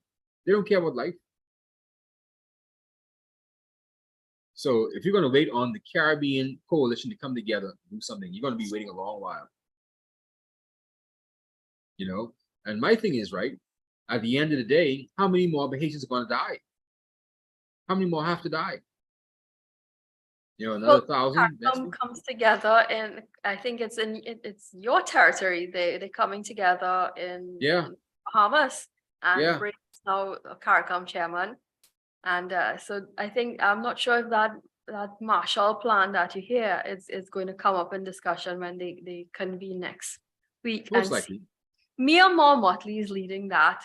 And she's going to tell them, hey, y'all really need to see something get done.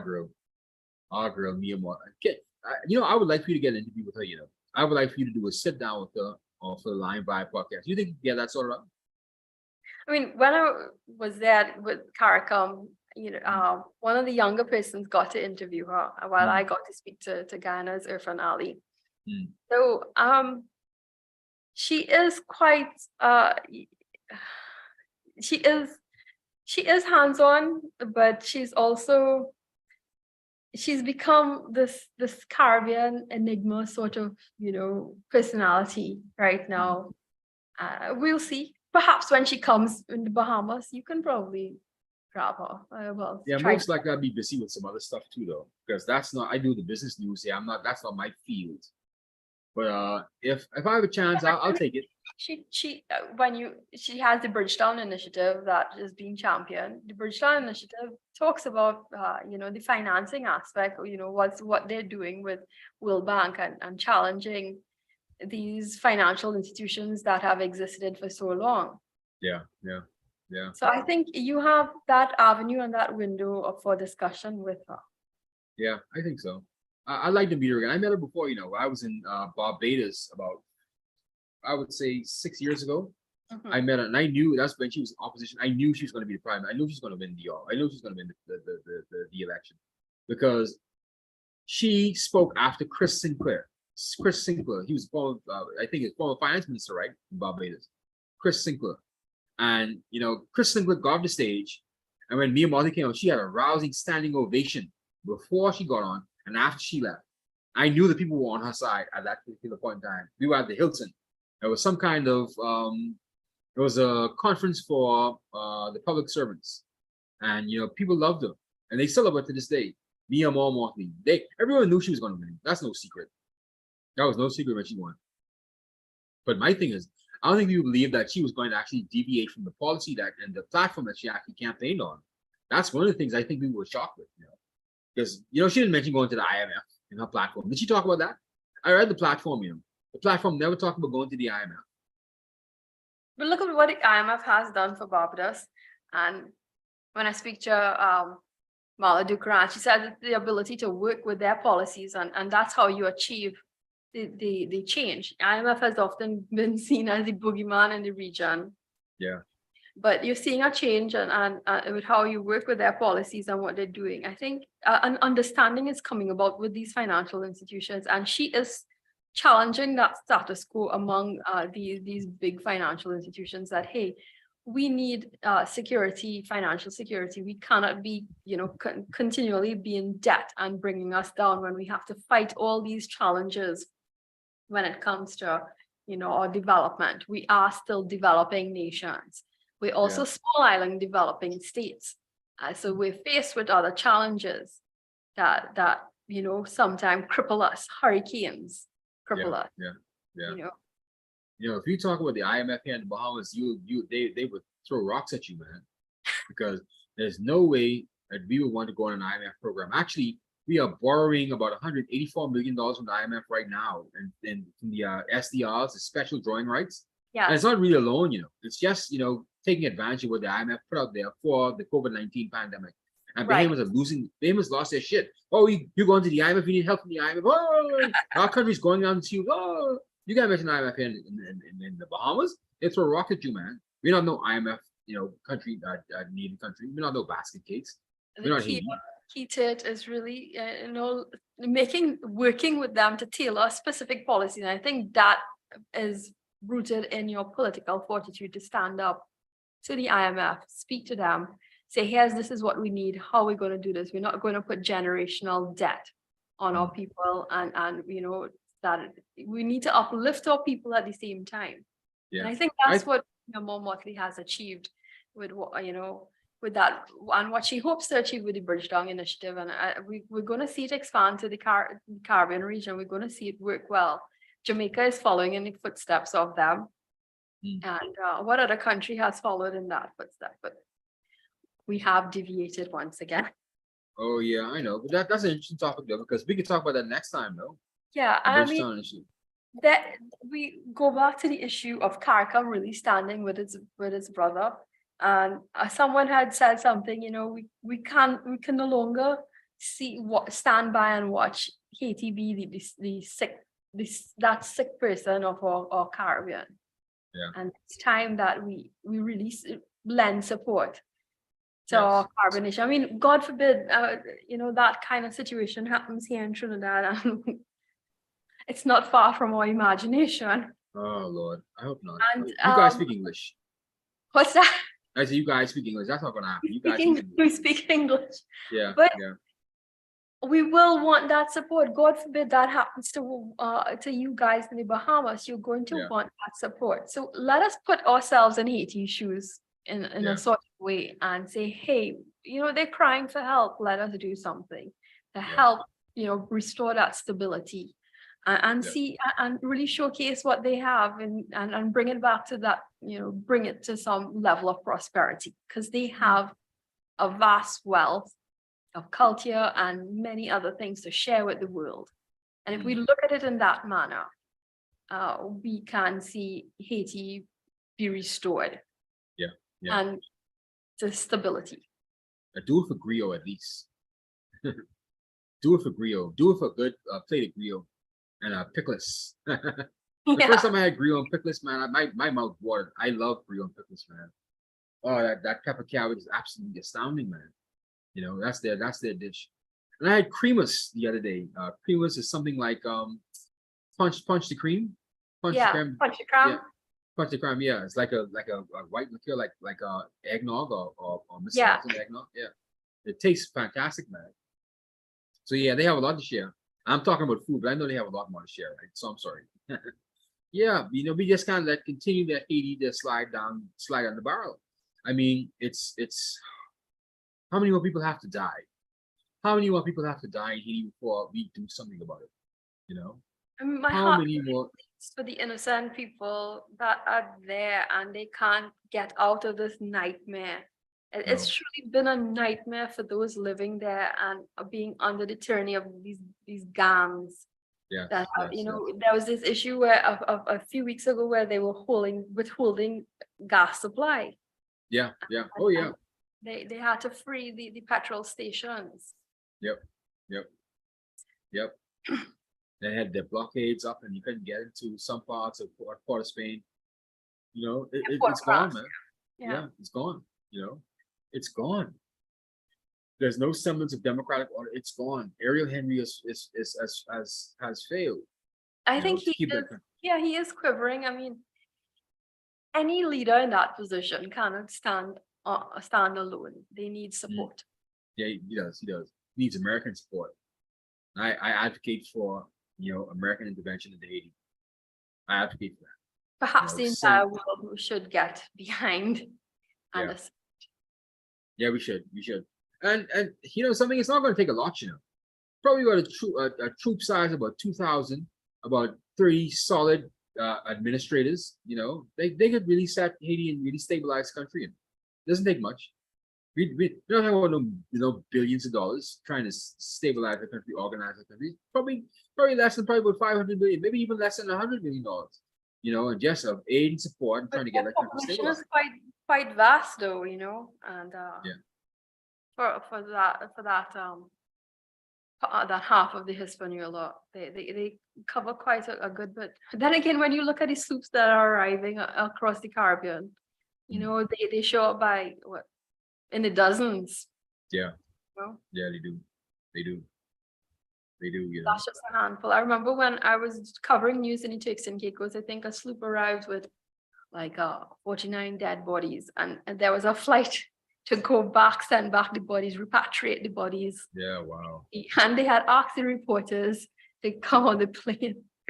Oh, they were scared about that. No way. Well, they thought was half the dead bodies, man. Yeah, I think it was an idea of weekend at Bernie's, probably. People are so strange, man. But we laugh at it, but it's really the refugee crisis that is happening, in Haiti. The refugees that are really pulling away. They have brought a situation on the Northern Caribbean, and that is enough reason for something to be done at CARICOM level. Yeah. But something, I could probably write Prime Minister Davis's speech or anyone else's speeches at this CARICOM meeting. They're going to go on for the first bit. They're going to talk about the climate crisis. Then they're going to talk about, carbon credits. Then they're going to talk about the Bridgetown Initiative, probably. Then they're gonna dovetail into Haiti and say talk about how bad Haiti's, blah blah blah. They're gonna talk about, You've oh already yeah, read the agenda. You know the oh yeah. agenda. I know they do this every goddamn meeting, every time. It's just that now they've really upped the ante on climate change because everyone's talking about it. They go through the same script every CARICOM meeting. There's no change, no change. I have to admit that I am seeing the changes with the agriculture, and we, Irfan Ali and Myanmar Motley have really taken that under their wing when it comes to Definitely in particular. they've been pushing that agriculture because they have the land mass. Mm. And it gives us hope in achieving food security. Maybe not 25 by 2025, but I am hopeful of seeing it before 2030. Yeah, I think some of those pieces that you wrote for Caribbean Magazine Plus articulate some of that, and that's good. I've seen it as well. The agriculture push is really taking a different turn. I have actually seen it with all local agriculture companies. One of my friends, he has actually secured connections with a Guyanese company to supply his flour needs in Trinidad. Wow. So that's interesting. I mean, we have cassava farmers here, and he has not been able to do that for so long. Or in Trinidad, it's different when it comes to agriculture. So it's all a matter of political will. And if you're supporting your farmers, if you're supporting that business sector, you're going to achieve the food security. And I think he did that back in May. So they had spoken about that at the last intersessional meeting in February, which was in Belize. And by May, you actually saw action being put into place. And I think that's the difference with this group of leaders.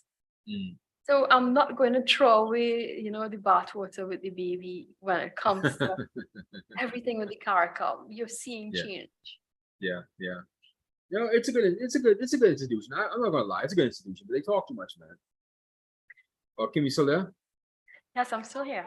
Oh, I see you took your video off. Okay. We're about to wrap up anyway, it's 10:25. We're coming on the 10:30 hour right now, 10:30 and a half hour. So Kim, any final thoughts about Haiti? I think I've shared my I think my battery is going on my camera. That's why. Okay. All right. Yeah, we talked for 2 hour max. So yeah. So it was good chatting to you tonight, Kim. We're gonna be back again on Monday. We're gonna have another topic to talk about on Monday.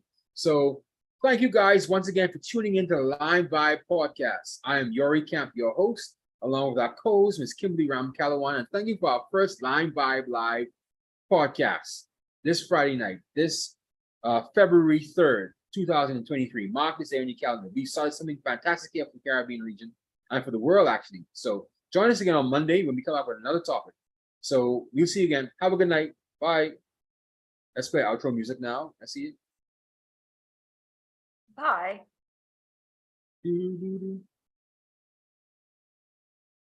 LimeVibe. Come let me line. Come let me LimeVibe. Oh.